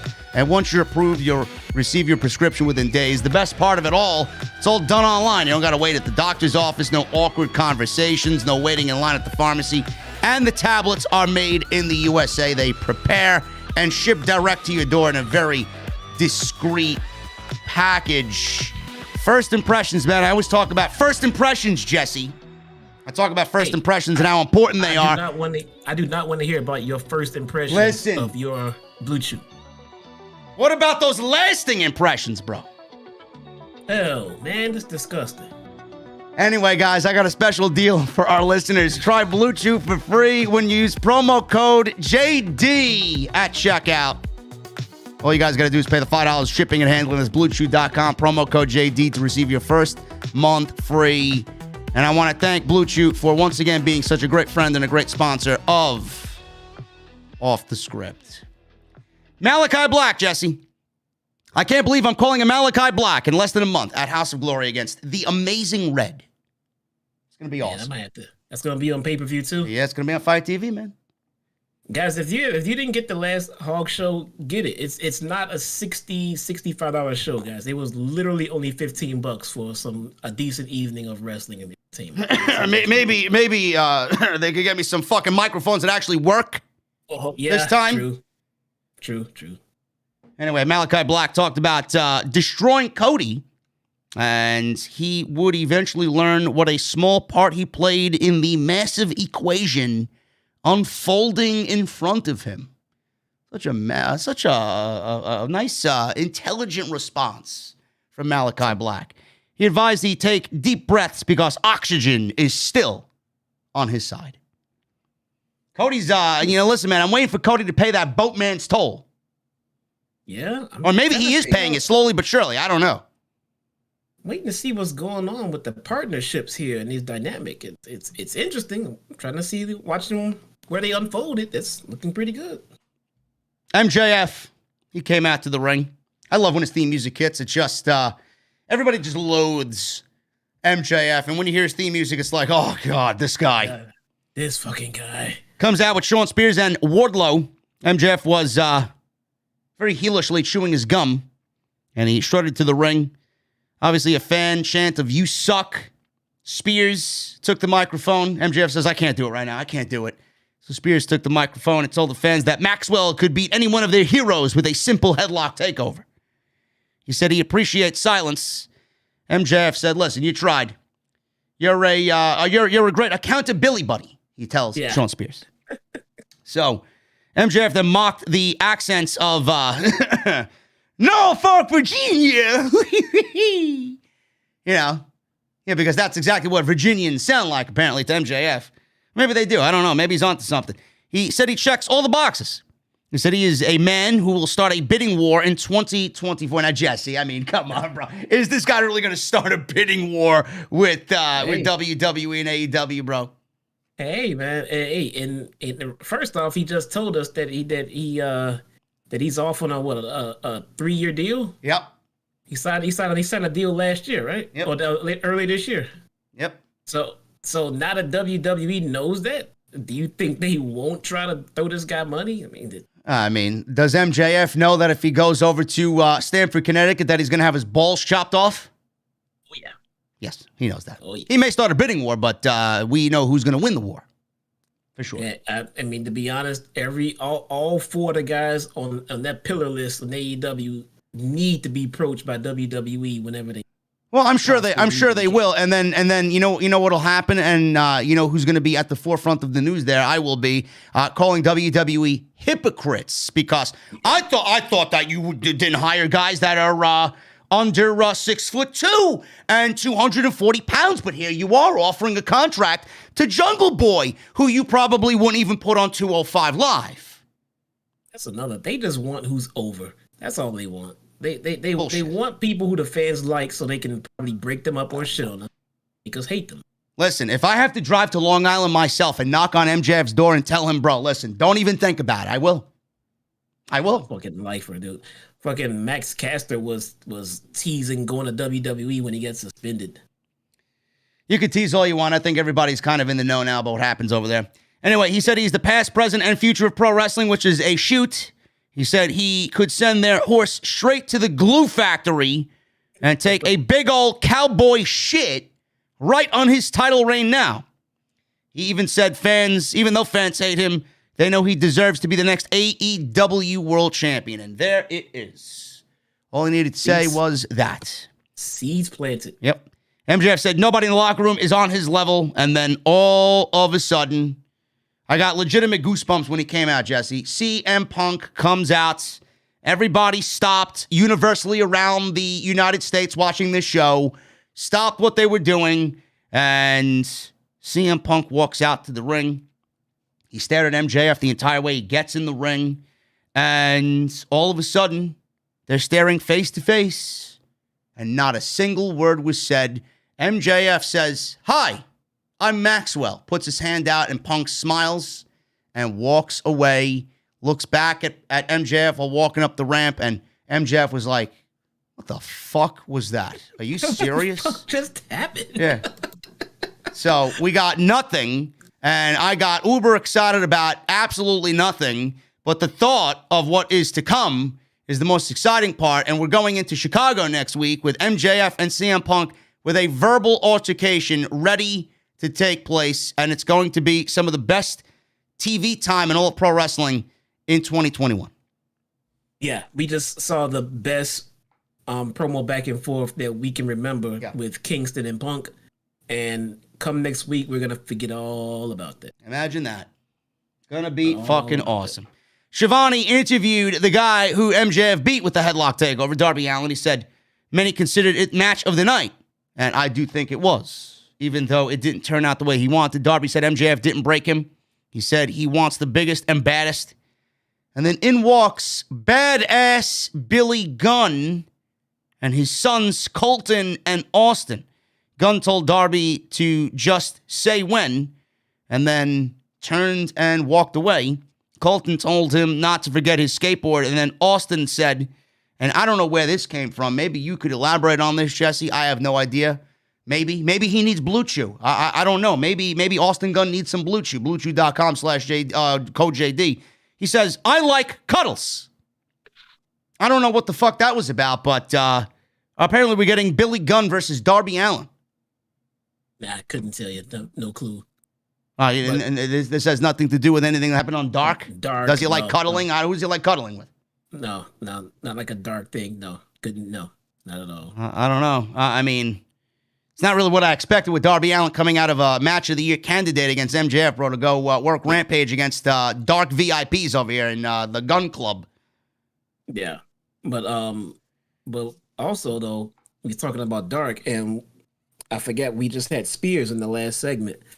I would look for a match or a feud coming up between Preston Vance and Shawn Spears.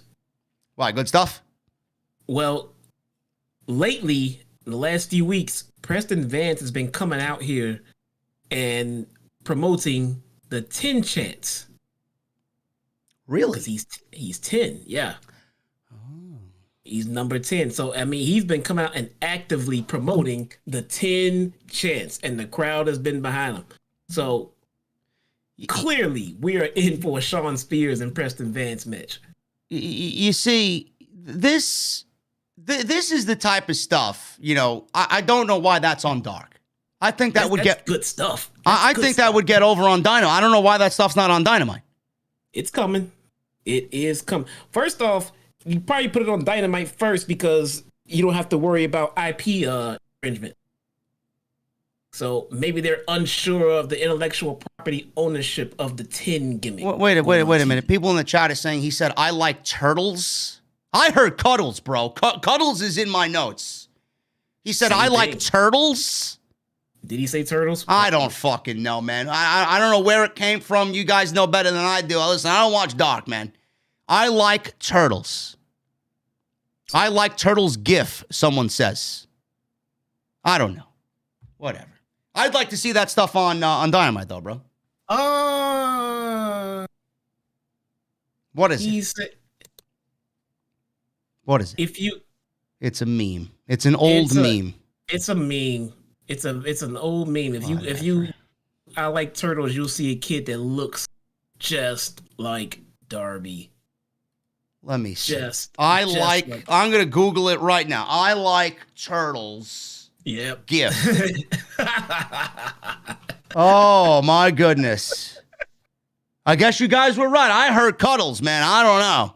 Yeah, no, clearly, yeah, he said turtles. Okay, you guys were right. Thank you. That's why we have the chat. That's why we have the chat open, man. That's why I opened the venue to you fucking guys.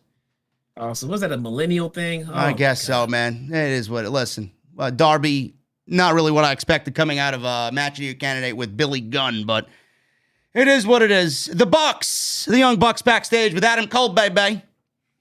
Cole said the Super Click will be stronger than ever. He's sick and tired of Jurassic Express and Christian Cage. And Cole, being that Mr. Matt and Nick Jackson are not cleared for in-ring action, Adam Cole, Jesse, is bringing in his very good friend Bobby Fish to wrestle both Jungle Boy and Jurassic Express. Bobby Fish said they're going to put an end to the silly Jurassic Express, and that is whoa. You can't say that here. You don't like to say that here. Whoa. Can't say that shit here. Come on. This is fucking great shit, man. Listen, man, you know. Bro, listen, I caught up with some of NXT last night on YouTube. You know, they still got Kyle O'Reilly teaming with Von Wagner. You believe this shit? This guy's absolutely looking at his fucking iPhone or Android device, bro, counting down the minutes until he's out of it. He's got like 3 weeks left, bro. Wait, I thought Von made it to SmackDown. Well, apparently Von Wagner is going to be a part of a proposed stable for Adam Pearce on the main roster.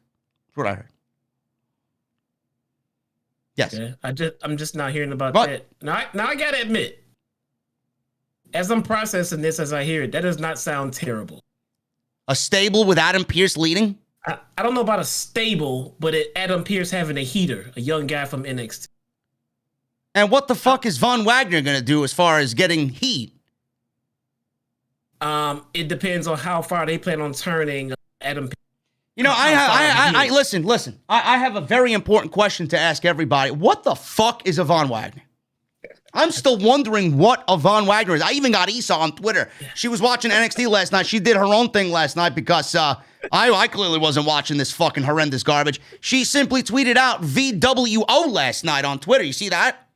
No, I didn't see it. It's catching on, bro. The VWO's catching on. Tell you, man, you're getting this guy over. This guy's got more fans because of this show than he actually does on his Twitter account. Yeah, and look, I'm sitting there listening to the creative plans they have for him. I didn't know about that, but I don't think I hate it. I mean, but I guess I don't hate it because here's the thing. It's different. They didn't just put him in the ring with a jobber and then put him in a singlet, then tell us he's great. You know, they brought him in, had him stand next to Pierce, didn't say anything, and now everybody's talking about, well, who's that guy? Well, who's that guy? Well, what's going on? Who's this guy? So if they're going to turn Pierce straight flat out heel, he doesn't need a stable. He's a fucking GM. He doesn't need a stable of heaters. But putting Von Wagner with Pierce to have him pull out his heel dirty work, okay. I mean, it sounds like they have plans. That is the fucking one blaring difference. They brought somebody up from NXT with a fucking plan. They brought somebody up that Vince McMahon is clearly pitching a fucking hard-on for to the main roster over a Johnny Gargano or a Dexter Lumis or a Cameron Grimes or LA Knight, right? No, but here's the thing. Now, is he ready for the main roster? Listen, I will. I don't want to make this into an NXT discussion, but Von Wagner is not terrible in the ring. I will give him that. He moves pretty well for a big guy. Okay. Yeah. Okay. So. Well, you don't know. You don't watch the show, right? You never seen him wrestle? I wrestle? watch the show. I didn't know that. I mean, if he's good in the ring, that's good. That's good. Bad. I didn't know that at all. But if he's gonna come over and do this and everything, is he ready for the main roster? No. But at the same time, the shit they're doing in NXT, it's not really. Here's the thing. You can learn on the fly on the main roster with the way that they're doing shit in NXT. It's fucking just as bad. It's the same shit.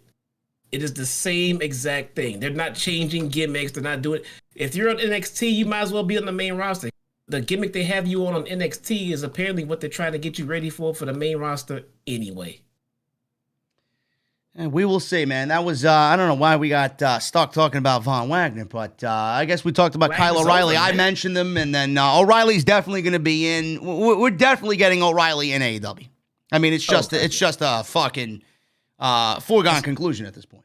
Yeah, I saw everybody mentioning O'Reilly when I was talking about Fish joining the Elite, but I mean, we got to wait that out. I mean, we got a few months, so there's no point in holding off Fish. I mean, add him to the Elite now. Yeah. So that's why I didn't mention O'Reilly. O'Reilly's not coming anytime right away. You realize that we're getting a mix of the Undisputed Era and the Elite together on AEW television. I mean, what fucking world are we living in? Yeah.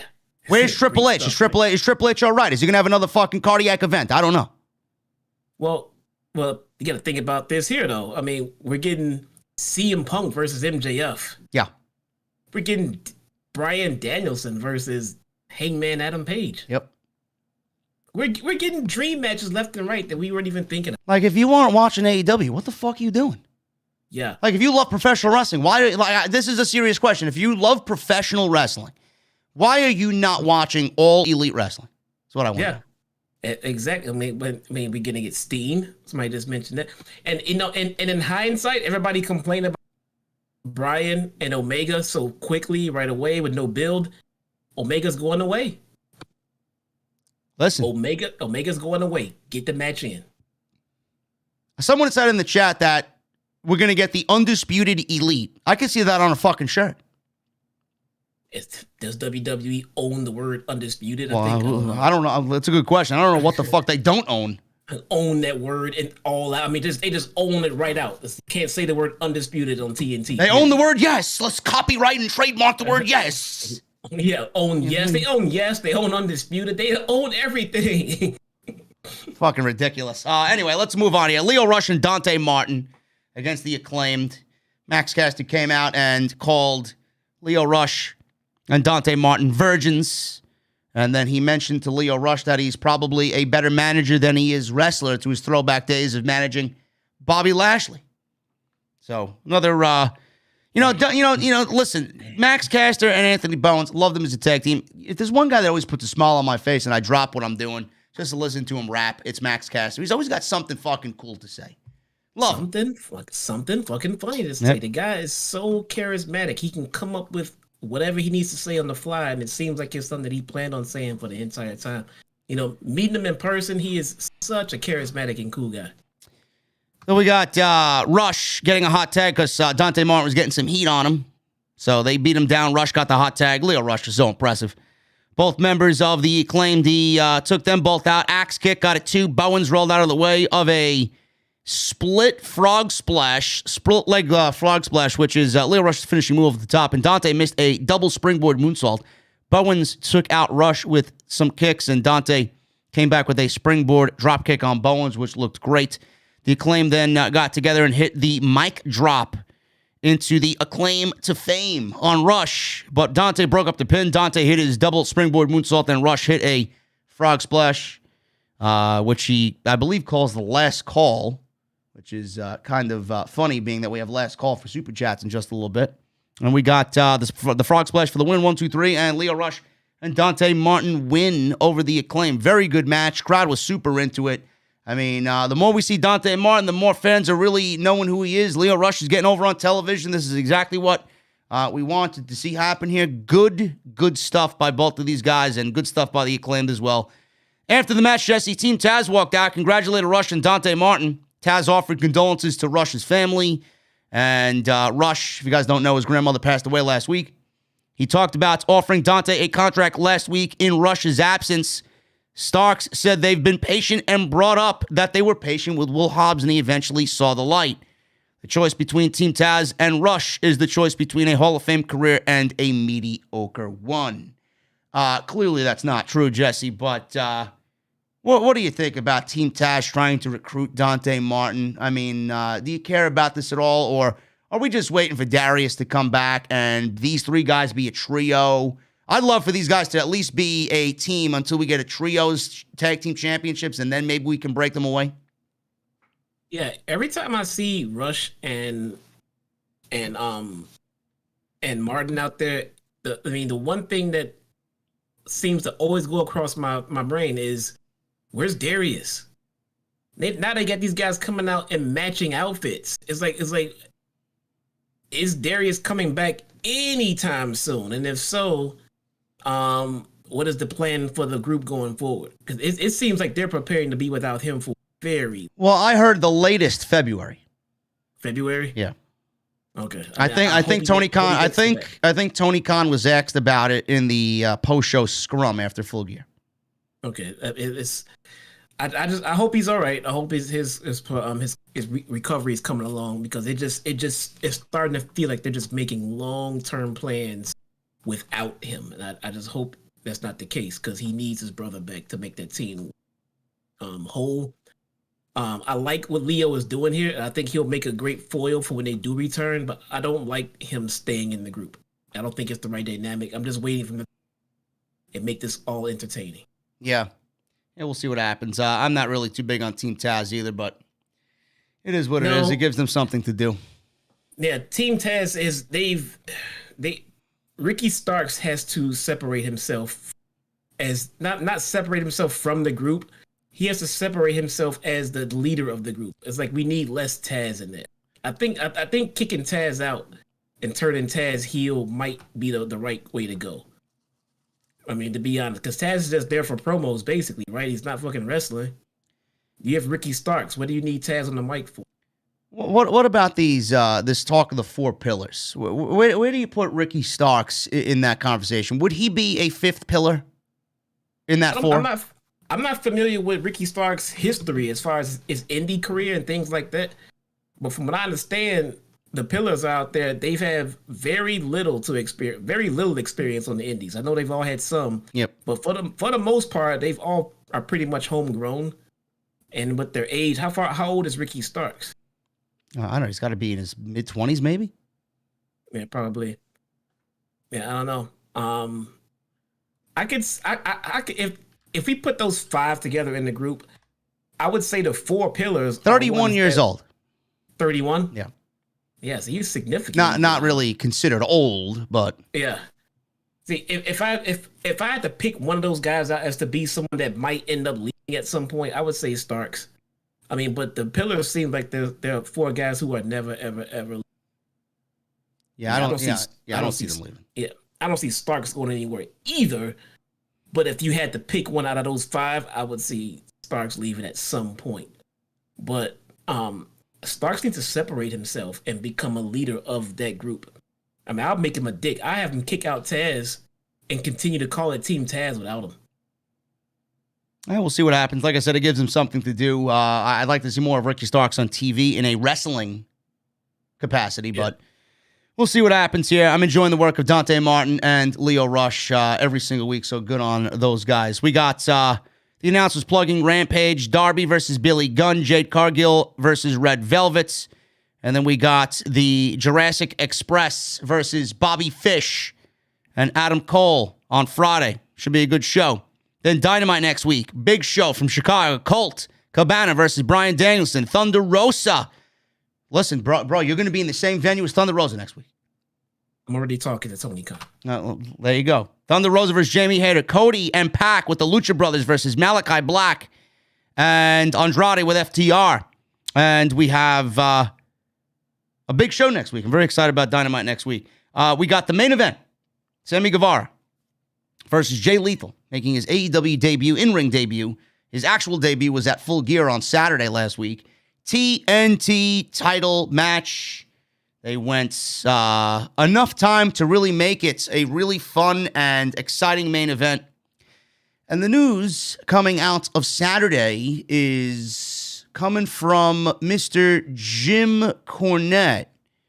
He finally says Tony Khan did something right with AEW by bringing in Jay Lethal. So clearly, Corny is not a man who is going to hide his emotions. And AEW announced the signing of Jay Lethal over the weekend, a decision praised by Jim Cornette on his podcast. He says this, and I quote, "By the way, we really have to congratulate Tony Khan. You did something right for once. No, I do not need to congratulate Jay Lethal. He deserves it. Actually, he deserves better. But I congratulate Tony for figuring out that Jay Lethal was available and he could sign him up.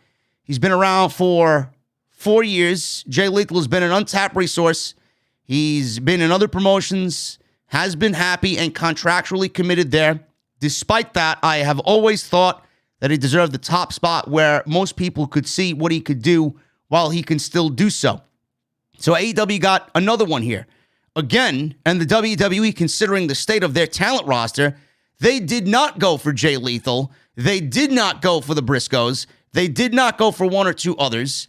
Once again, the WWE let the opposition take all the fucking wrestlers that the fans, especially the most dedicated fans, are sympathetic to. This is because they have either been fired or their companies let them go or they just gone out of business or whatever. End quote. Now, I think that's a little harsh, Jesse, that he's saying Tony Khan finally did something right. Clearly, Tony Khan is seeing major dividends and revenue from CM Punk and Bryan Danielson being in, bringing in Adam Cole. I mean, Tony Khan's done a lot right. But as far as Jim Cornette, I think we all appreciate what Jay Lethal can bring to the table. But how much of this is favoritism coming from Jim Cornette, being that Cornette has worked with Jay Lethal in Ring of Honor, has worked with Jay Lethal in Impact when he was there? How much of it is favoritism and how much of it is him shitting on AEW just to find something to do and make content for himself? Well, just the comment of they finally did something right just tells me that, he's just looking for something to come. Because what is he trying to imply? That they aren't doing anything right? Yeah. I don't watch Cornette, so hearing neither do I. Like this, these are the things I pick up on the dirt sheets. Right. So hearing lines like this feel like they could have been taken out of context if he had his way of defending what we're hearing right now. But at the same time, I don't understand how that line can be uttered. Is the company perfect? No. I embrace you to find me anything that's perfect anywhere. But the alternative is WWE. So if AEW is doing so bad, according to him, so WWE must be the better product right now? Is that what he's trying to say? I don't know if he's saying that, but if AEW is so bad, it's tough to, not think what you just mentioned, right? Right. Yeah. They're doing nothing right, apparently. So WWE must be the way to go, according to Cornette. Well, I don't know. I don't see why he would think WWE would be interested in Jay Lethal either. Maybe if Triple H was in charge of the old NXT, maybe Jay Lethal would be interested in coming to WWE, but I don't think Jay Lethal would want to go to WWE. Yeah, I don't understand this guy. I'm hearing people get so happy when he praises something with AEW. They finally did something right with Lethal, or they debut Punk the right way. Finally, at least they did that right. What is he implying? That they're not doing shit right? Is shit going wrong? Pretty much, yeah. Shit is going wrong that they did not. He praised Punk's return and debut. He loves FTR. I'm assuming he loves MJF, right? So there's a lot to like and he praised the Bryan Miro match on fucking Saturday night. So how much of it is true what he says or what he believes in? How much of it is just a fucking gimmick? Like honestly. Does I don't listen to him like you said. Like, does he pick apart WWE for doing everything wrong? Yeah, so what is he trying to say? Does he think Lethal should have went to WWE? I know Cornette is a very old school guy, and which probably explains why he loves FTR and shit like that. Yeah. So I get that part, but to say they're not pretty much not doing anything right, it makes me not want to anything he has to say, because clearly he's jaded.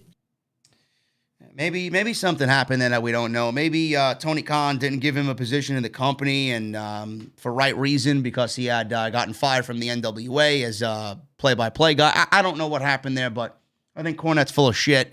AEW's done a lot right, and they're seeing major return on all the investment that they're putting into what they're doing on television with Punk and Bryan and Cole, and everything else is going to lead them to a multi-million-dollar extension with TNT. And then I want to see people talk. Oh, why are they bringing in so many WWE guys? This is why. The WWE hoarded all the talent. Yeah. And then they didn't use that talent. So what do you want the talent to do? Not work? Not work. Fuck out of here. Jay Lethal and Sammy Guevara work tonight. TNT title match. Great main event. Excellent debut for Jay Lethal, which I think we both kind of expected here. Guevara had his ribs taped up. Tony Nese was shown in the crowd. And Guevara countered a quick attempt at the lethal injection. And he went into a GTS or GTH. And Lethal fought out. They exchanged cradles. Nice little stalemate. Got a standing ovation. Lethal got control, hit a lethal combination, but Guevara sent Lethal to the floor. Landed a major dive on the outside. Obviously, with the taped ribs, that was the story of the match. And the dive did not do anything to aid in Sammy in this match.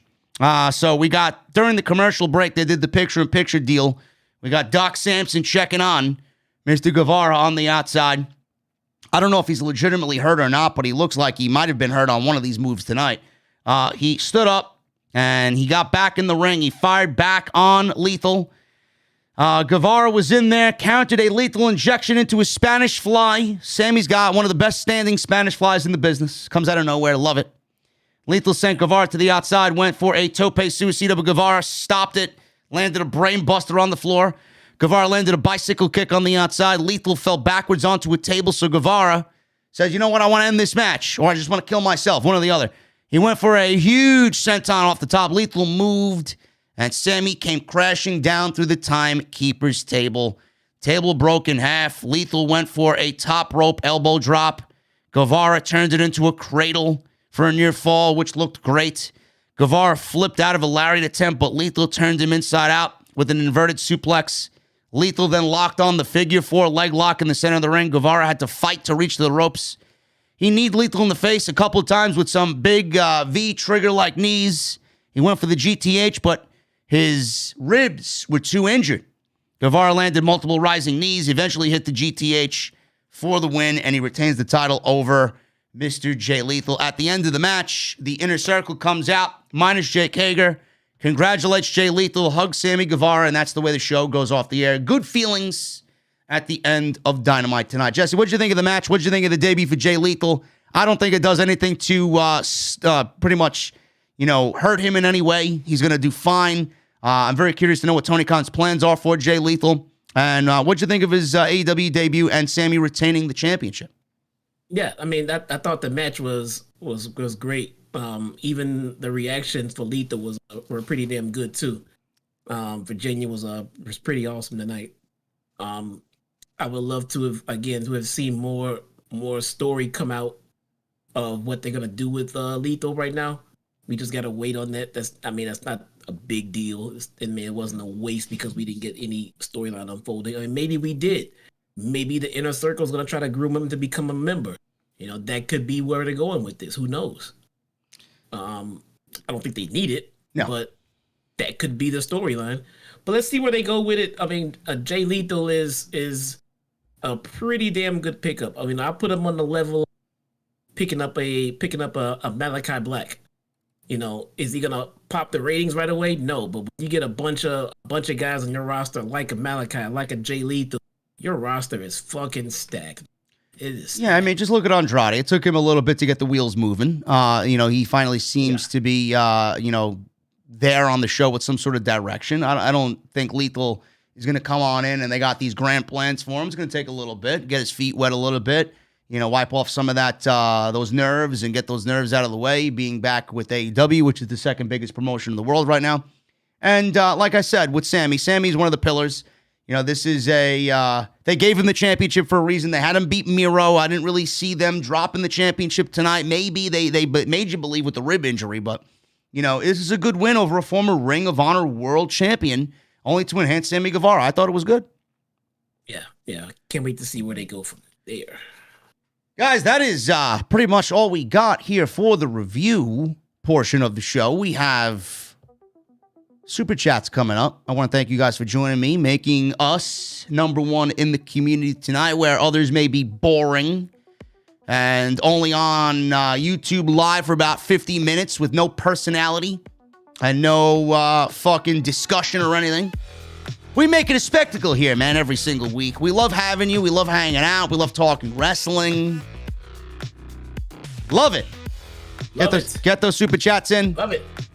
Hit that subscribe button. Turn on that bell for notifications. We are only 100 away from 129,000 subscribers. Thank you guys very much. Very excited to unveil my new artwork, hopefully next week. We're going to be arriving in the venue in style. When I mean legitimately, I'll be driving a Mustang to the venue, and you'll be live with me. I mean it, man. It's coming. Can't wait. Is the rain gonna stop? No, the rain. No, listen, man. Listen. The rain is not gonna stop because I'm a salty, fucking angry bitch. I have to have it fit my mood. Jeez. Yeah. Man. Anyway, guys, I can't wait to unveil that. Again, hit that thumbs up, hit that subscribe button. Make sure you guys hit the join button. Become a channel member, a VIP. Awesome stuff there. And go check out all the other videos that you might have missed on the channel. Everything you need is on the homepage. Plus, shout out to Blue Chew, bluechew.com, code JD at checkout for your free sample. All right, let's start at the top here, man. We have Michelle Moran with a $2 super chat. Bryan went heel rather quickly. Punk MJF is gold. Vincent Tarantini with a $5 super chat. AEW Dynamite was awesome. Did you guys see my sign? As always, you guys kick ass in the IWC. Vincent, I didn't see any off-the-script sign, brother. I did not. I was looking. I was looking, man. I didn't see it. I retweeted you today, man. I did not see it in the crowd. Maybe they took it away from you. I was thinking maybe they took it away. But I think we have some AEW roster members that do listen to the show. I don't think they hate us in that locker room. Couple. Maybe. I don't know. Sways, you know who doesn't like you, bro? You had some terrible things to say about him the other day, man. Apparently you said Lee Johnson got injured and it was all his fault on Dark? Yeah. Clip it. Show me a clip. Well, you texted it to me. Well, you said Lee Johnson fucked himself up his back. It's all his fault too. Twice, dude. He took 2 nasty spills to his back. You can tell too after the match. You can see Hart. You can see Julia Hart go check on like after the match, like pretty much like, are you fucking okay? After the first bump, I'm like, wow, that looked like it hurt. And then like 2 minutes later, another one. How is Lee Johnson? Serious bumps on Dark. So what you're saying is he wishes he was in the presence of Malachi Black again. Like Malachi Black wasn't that bad. Hey man, I forget who took the bumps with too, but yeah, they were nasty bumps, man. But shout out to Lee Johnson. I hope it didn't hurt as bad as it did. Yeah, just a shout out to Lee Johnson in general, man. He's a listener of the show. There you go. Always a good thing. Sways with a New Zealand $5 super chat. Great episode tonight. Can I get a shout out to my father listening to you while driving his truck at work? Angry. His nickname is Angry. Cheers, JD. Sways, shout out to your father. Working. Hard man working. I appreciate you. Thank you, brother. Jenna Tolls with a $4.99 super chat. First time seeing that name in the super chat. Thank you, Jenna. AEW really made Bryan a top heel in one segment, and WWE can't even get Becky or Charlotte a half-decent heel in literally months. AEW does it best. Listen, Jenna, I'm raising my fucking beverage to you. That's a great comment. Like, I don't know who to cheer for, Jesse. Who you going for, Charlotte or Becky in this fucking feud? I can't tell. I don't know. at this point a long shot. I'm not even sure if I'm watching the paper. But if does anybody realize there's a pay-per-view this Sunday? Yeah, Doesn't feel like it. I don't know. I guess Becky. I mean, I hate for Becky to beat Bianca in 26 seconds, then lose to Charlotte. Yeah. Plus, I want to see Charlotte go to AEW.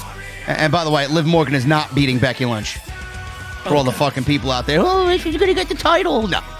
If Bianca didn't do it, what makes you think Liv Morgan's going to do it? Come on, man. I love Liv Morgan, too, just like you guys. But give me a break. Trey Van Garrick with a $1.99 Super Chat. MJF doing a promo in Chicago next week. Can't miss. You know it, brother. Jess will be there live. JT Golden with a $1.99 Super Chat. Like Eddie Kingston said, I'm going to catering. Bro, listen, if Titus is doing it, I'm there too. Matt Eagle with a $4.99 Super Chat. I was honestly surprised that Bryan named WrestleMania on Dynamite tonight. Great heel turn. Yeah, that's a heel turn right there. Listen, man, it's a heel turn for the time being. It's not going to be a heel turn for the duration of his run, but Bryan's doing the job he needs to do. And that's always very much appreciated.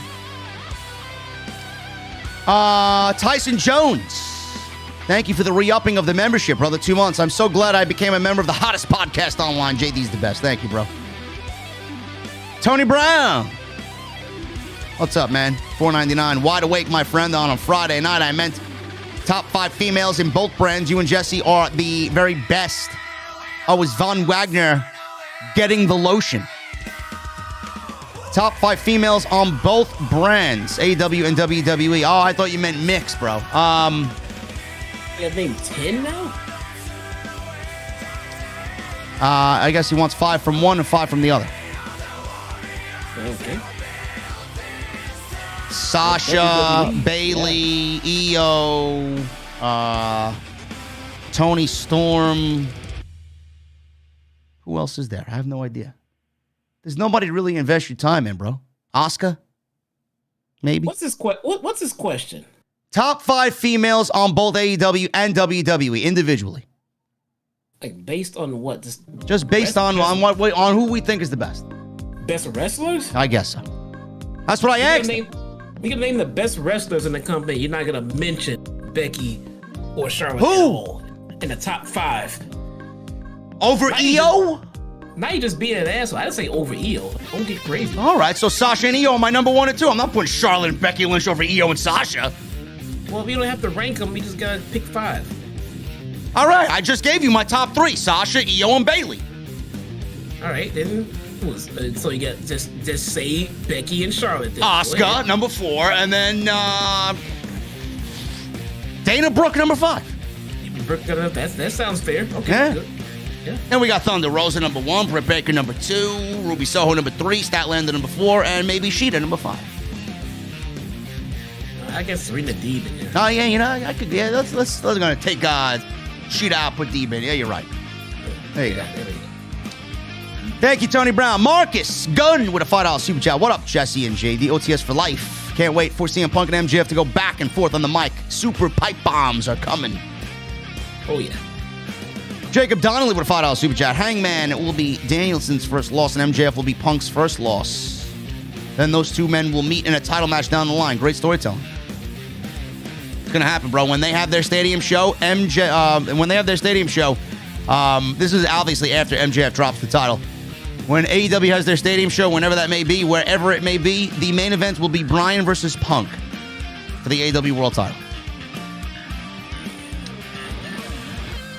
The NYC Demon Diva Issa with a $4.99 Super Chat. Ready for drinks again. You name the place, Issa. I'm ready, always, for cold beverage. P.S. Lost my shit at the Punk MJF moment. Been wanting this feud. They better let MJF win. I don't think we have anything to worry about there, Issa. By the way, Jesse, Issa is just as much in love with MJF as she is Roman. It's not on the Roman levels, but it's up there. No. I don't believe that for a minute. Right. I believe she loves MJF, but I refuse to believe it's on a Roman level. Well, she thinks MJF is an attractive fellow. Look, when she gets a dog named MJF, then we'll talk. I would not put it past the woman. Yeah, I know, right? Thank you, Issa. Shakoy with a $2 super chat. Bryan Danielson is Wrestler of the Year, yes or no? I'm going to say no. That is going to Roman Reigns. Yeah, the end of the year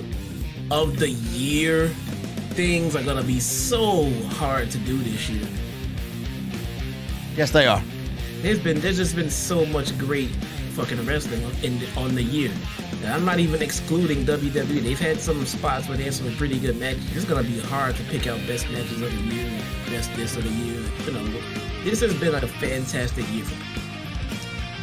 Jose Inoa with a 99 super chat. Thank you, Jose. That is a lot of money, man. You guys are fucking crazy. Do you guys think 2022 is going to be AEW's first stadium show? By the way, JD, when is Jesse coming to New York for a meet and greet, or is he scared of running into Thunder Rosa? Gotta worry about Thunder Rosa more in Chicago. She's always fucking here. I don't know, man. Listen, wherever there's good tacos, I'm sure Thunder Rosa will be there. So hopefully one of these days she'll be in New York City.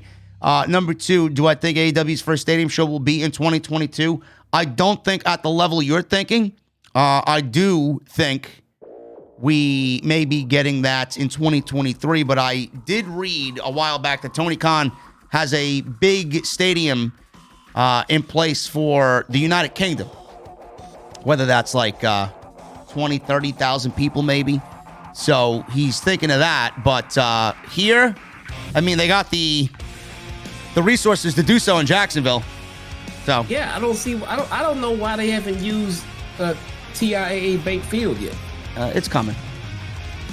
I mean, he owns it, if I'm not mistaken. Oh, Reigns is on Jimmy Fallon tonight. Visa said it's the most beautiful thing I ever saw. Did Roman Reigns stay in character is what I want to know. He never stays in character on these shows. I might check that out first.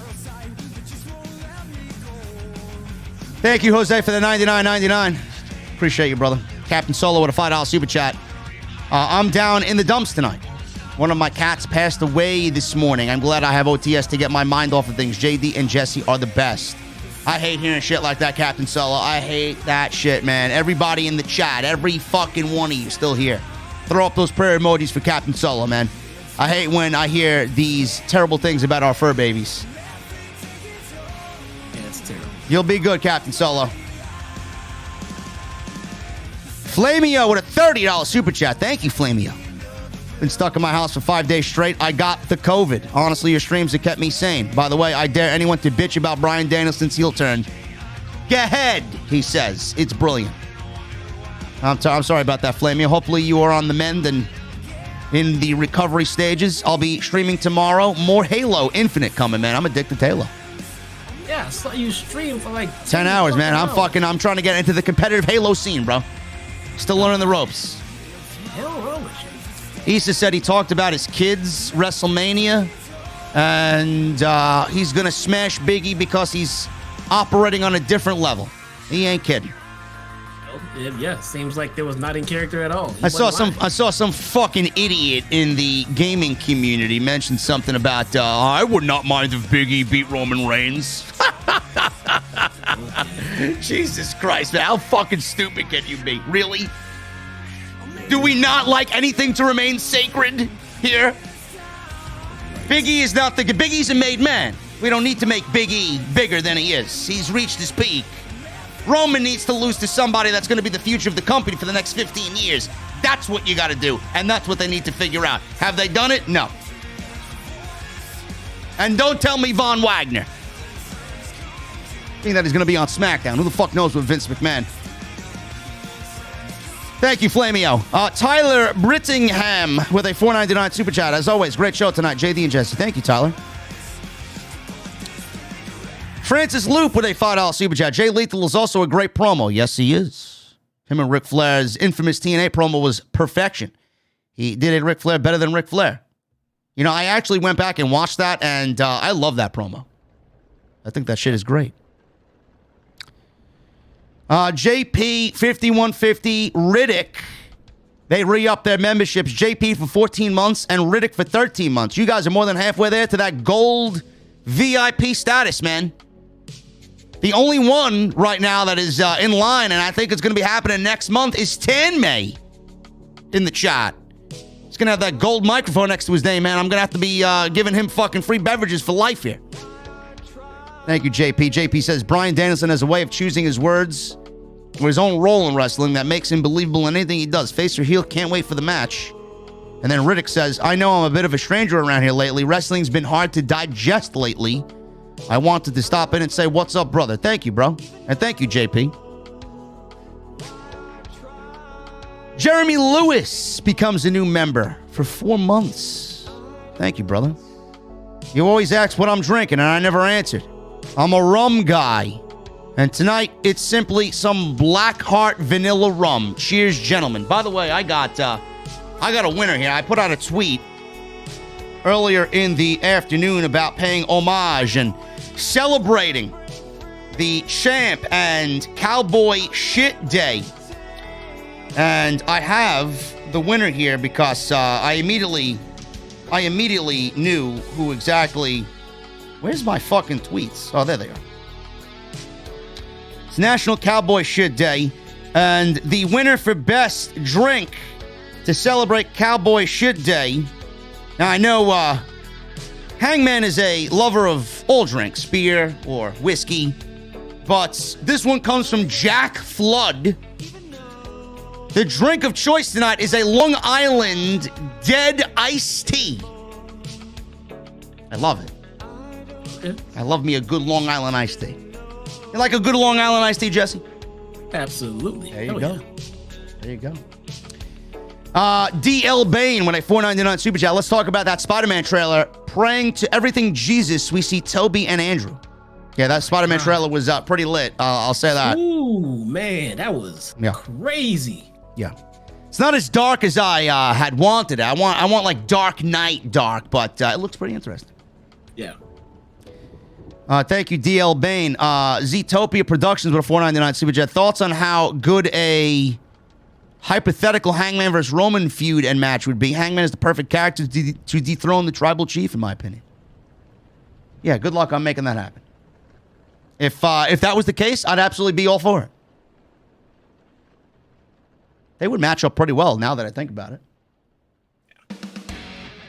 Wild Stallions 77. Is this Matt Riddle's fucking burner account? Can't super chat from my main account, JD. Scott Brown is the name of it. Wild Stallions. Scott, listen, Scott, email me and email me a direct link that I can click on to your YouTube channel. I will check it out. Thank you for the $5, though, brother. You know it. With a $5 super chat. Question for you, JD. Did any current WWE employees congratulate Hangman on his title publicly via social media? And thank you for reading my chat. Most don't. You're not allowed to. You know what? I didn't see anybody, man. But like Jesse said, WWE's not allowed to. And Full Gear did close to 150,000 buys. I think that's pretty impressive. Yeah. And although we had pretty much damn near half the fucking AEW locker room congratulating Big E when he won. Yeah. Yeah, really. A lot of people are like, oh, well, they didn't beat All Out. They're failing. Hey, give me a break. Where were they at before CM Punk debuted? What, 100? Maybe 120? Now they're on. Now the minimum is 150. We know they could get over 200. Dude, I'm gonna be honest here. I am so tired. Yeah. I'm tired of the fucking numbers game. Here's the thing. So when you get a week where Raw or SmackDown outperformed an AEW show, and you look at it and you compare the two, at the end of it, I look at it and say, okay, so what is the point? I mean, what I mean by that is, so what are you trying to sell me? That Raw was a better show? That SmackDown was a better show? Because we know it was not a better show. The numbers don't tell me anything except they're misleading because we know which one was the better show. You know what's not a good show, Jesse? NXT. You see the ratings for NXT this past week, bro? 520,000, the lowest viewership of the 2.0, and maybe the lowest viewership ever. but it's definitely the lowest viewership of the 2.0 era. I love the job Vince and Bruce are doing. They set out to kill the show, and they're actually doing it. What a great job. Doing a good job at it. Jesus Christ, man. Can you get any lower? Yeah, I don't get it. Larry Locker with a $4.99 super chat. A post by Wrestle Purist. The Briscoes were said to be backstage tonight. Thoughts on if they come in, JD and Jesse? Larry, we talked about it at the top. They come in. They definitely come in. They were. I'm sure they were there. If the rumor got out that they were there, and if Sapp is saying they were there, they're not Yeah. there. Yeah, if Sapp is saying that they were there, then they were probably there. They're probably there. It probably just means they were there having their meeting with TK, though. Oh, yeah. And so, maybe we get them next week. We'll see. Ricardo Linnell with a $10 super chat. Love AEW. Tony Khan is a genius. Bryan Danielson destroys the Dark Order. Wyndham makes them whole. And then they take revenge on Bryan, reviving an old feud and getting the Dark Order over his heels. Take my money. Hey. You're onto something there, Ricardo. Can you imagine that, Jesse? He destroys the whole Dark Order. They're all fucking down and out. And then in comes Wyndham to resurrect them. Oh, man. And then we get Bryan versus Wyndham again, bro. 2014 Royal Rumble-esque. Oh. It's a pretty damn good idea, but if Bryan goes around and just murders the Dark Order by himself, it kind of makes Hangman weak. Yeah. I don't know. What the fuck were you doing while your friends were just getting ran over? It took Wyatt to come in and save them? Yeah. Just get him in here. I don't care how you do it. Do it that way. I don't care. I just need Wyndham on the show. Gary Sphere with a $5 super chat. E-drones bashing Omega disgusts me. It's rare you find someone willing to work that hard while injured for months. That is what you call a company man. Gary, the E-drones are a bunch of fucking lifeless, soulless, jobless virgins. So they don't know really much of anything. They exist on social media, and their handle is probably wrestling fan with a bunch of fucking numbers at the end of it. Automated by Twitter. They don't know any better. Yeah. Come on.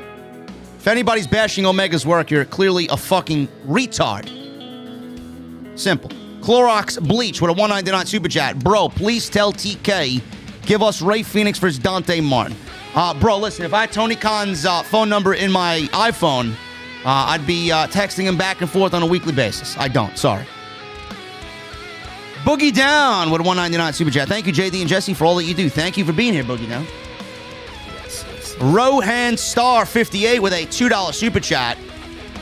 You guys wish Vince died to get WWE. No, listen, come on. No. Come on, man. I don't wish anybody to die. I just want the shows to be better. I wish anybody to die. Not only that, I don't want Vince to die.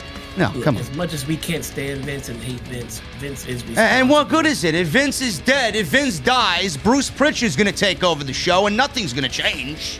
Yeah. Bruce hates us all, by the way. He does. Yeah. Vince is responsible for the terrible way that the company looks right now, but at the same time, Vince is responsible for the evolution of pro wrestling as a whole.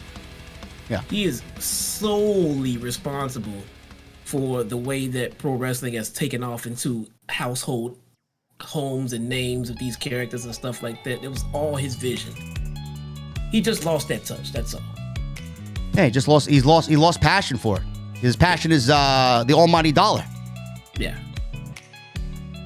Thank you, Rohan Star, with the $2 super chat. Magician Sapphire with a $10 super chat. Bryan, Punk, MJF, and Kingston proving the promo can sell any match instantly. Yes. Yes, something that WWE clearly does not understand in 2021. Yeah. I don't even think their fan base is smart enough to realize what a good promo is. Kevin Page with a $1.99 super chat. Jesse fears fiber optic. JD fears ketchup. Listen, I enjoy ketchup on my french fries, bro, but I will not have ever my hot dog with ketchup on it. And I enjoy fiber optic, I guess. The fuck does that even mean? Jesse fears fiber optic. I don't even think Jesse gets fiber optic near him. Was he here for the reveal that it Listen, is bro, now you just jinxed this guy. Jesse had no mic problems outside of a little stutter here and there all night. Now you're going to jinx him. See, it is not my mic. It is not my connection. Yes, we've determined it is Discord. It's Discord. I mean, yes. Fiber fucking optic. Original Blue Jay with a $5 super chat. AEW needs a halftime show at their biggest pay-per-view so the fans can catch a breather and get ready for the other half like the Super Bowl. Yes, I am totally in agreement with that. But not like a fucking half an hour intermission. Like 15 minutes. 15 minutes. That's all I ask. Gotta take a piss, go get a beverage, go get some more snacks, you know. Go walk the dog if you got a dog. Whatever. Silent One with a $5 super chat. Just stopping through. Great review. Love OTS. And by the way, JD, Four Horsemen by Metallica is amazing. Yes, it's my favorite Metallica song. Thank you, Silent One. Willie Martin with a $5 super chat. Imagine the momentum behind the Hangman MJF feud if Hangman is riding a victory over Bryan and MJF over Punk. You nailed it, Willie. That's what Tony Khan is conjuring up right now. Boogie Down with a $1.99 super chat. JD, please do and... There you go. I don't know why you guys like my Omos impersonation. I just do it willingly, randomly. It doesn't even make sense. Whatever.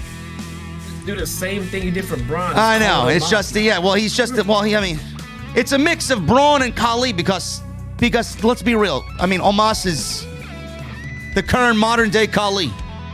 That's all he is. Jaden Gilliam with a $1.99 super chat. Slammy Awards from you two with both brands. I don't know. You guys making the questions up? I'm not saying. Each review you do of WWE is a Slammy. Yeah. Someone come up with fucking categories and then I'll do a review. I don't know. I'll do a Slammy Awards. Oz and Glorious with a $5 super chat. Is the MJF Punk feud ultimately going to lead to Punk versus Colt Cabana, MJF's dad on the Indies? Love the stream. I don't know, man. Are we going to get Punk versus Colt Cabana? One match I'm wondering if we'll ever see. I don't know. So far, they've kept these guys apart in every last single way. Punk has even mentioned Serena Deeb while they're on commentary. I mean, he mentioned every little thing about the company that he has a connection with, except Colt Cabana. Yeah. I don't know. We have the Gary Sphere with a $5 super chat. Thanks again, Jesse, for checking out what I sent you on Twitter a few days ago before Full Gear. It means a lot. No problem. It was actually pretty cool. I liked it. What was it? It was a promo package for Hangman and Kenny. Okay. He edited himself and added his own music. Bo Jiden with a $2 super chat. In Discord, I was told, let WWE stories play out. Well, whoever said that in my Discord needs to be fucking kicked the fuck out. Let it play out. I'm still waiting for fucking Rhea Ripley and Charlotte Flair to play out. What happened with that? The people that said that might be on to something. You do need to let it play out. Yeah. But maybe what they meant was wait for it to play out all the way over until AEW television. So you watch it happen on WWE, and then when they get fired or they quit, just watch it play out. You know, Triple H is laid up in bed with a cardiac event, bro. He's watching all his stories play out on Wednesday night. He is. He's watching this Undisputed Era. They play it out right now on Wednesday night. Thank you, Bo Jiden. Ryoff Wildfire with a $4.99 super chat. Seeing AEW live was awesome. It usually is. They put on a great show. Yeah. Jaden Gilliam. Sorry, companies, not brands. You want me to do a fucking Slammy Awards for AEW? I don't want to do that. Nah. Slammy Awards are lame. Oz and Glorious with a $5 super chat. What percentage of Raw and SmackDown ratings numbers are actually just people who haven't updated their DVRs to auto-record setting in years? I don't know. WWE, of all the people that say AEW is not growing their fan base, neither is WWE. They're actually losing their fan base. People need to start looking over the numbers from a year-to-year basis. Compare this year's number to last year's number. Yeah, I want AEW to have great numbers because I want them to continue to get the deals and the contracts and the money they need to keep putting on shows. If AEW got a rating of 0 every week and TNT gave 0 fucks and kept renewing them and kept putting them on TV, I couldn't give a shit. I don't care. They're putting on better shows, period. So I don't care about the ratings and who's higher on them, as long as we're getting the quality of shows we're getting from AEW. Jam Lucci with a Canadian $2 super chat. Breaker was barking in the ring last night. That's good for him. Somebody needs to bark at Bruce Pritchard and Vince McMahon to fucking book a good show. Captain Solo, JD, I need a Big Show. Hand signal, please. Thank you, Solo. Oz and Glorious with a $5 super chat. As incredible as the Omos is, I'm partial to the Jinder Mahal. And Kelly with a $5 super chat. Hey, JD and Jesse. Me and my barbershop friends are watching the best podcast during our lunch break. Keep rocking on, guys. Tokyo is noticing you. Awesome. Shout out to Tokyo. Yeah, that's what I'm talking about, man. We are worldwide, bro. We're off the script. Worldwide. Worldwide. You got to slap under the fucking desk, though. I can't do that, man. So it's no big deal. Well, I got my green screen behind me, man. I can't do that right now. Anyway, guys, listen. We're about to get out of here. I got some Halo to play. I got to get some practice in. Jesse's got to go. Far Cry 6. There you go. Far Cry 6. Thank you guys so very much for joining us tonight, man. Thank you for the super chats. Thank you for the re-upping of the memberships. Go check out Off the Script Extra from yesterday. Go check out the Raw review. If you missed the Full Gear post show, it's live on the channel right now. Thank you guys very much. And make sure you guys check out Blue Chew, bluechew.com/ there's no slash. It's just bluechew.com, code JD at checkout. Guys, I'm getting out of here. Jesse and I are getting out of here. We're about to hit the road and get in the Mustang. I need two things from you guys right now, man. Number one, I need those guitar emojis. And if you got them, those Mustang emojis in the chat. And number two, I need that music when you hear that guitar solo from Pilot. Come on, the sound system. I need that music on max. I'll see you guys on Friday back live here in the venue with SmackDown and Rampage. Until then, have a good night, guys.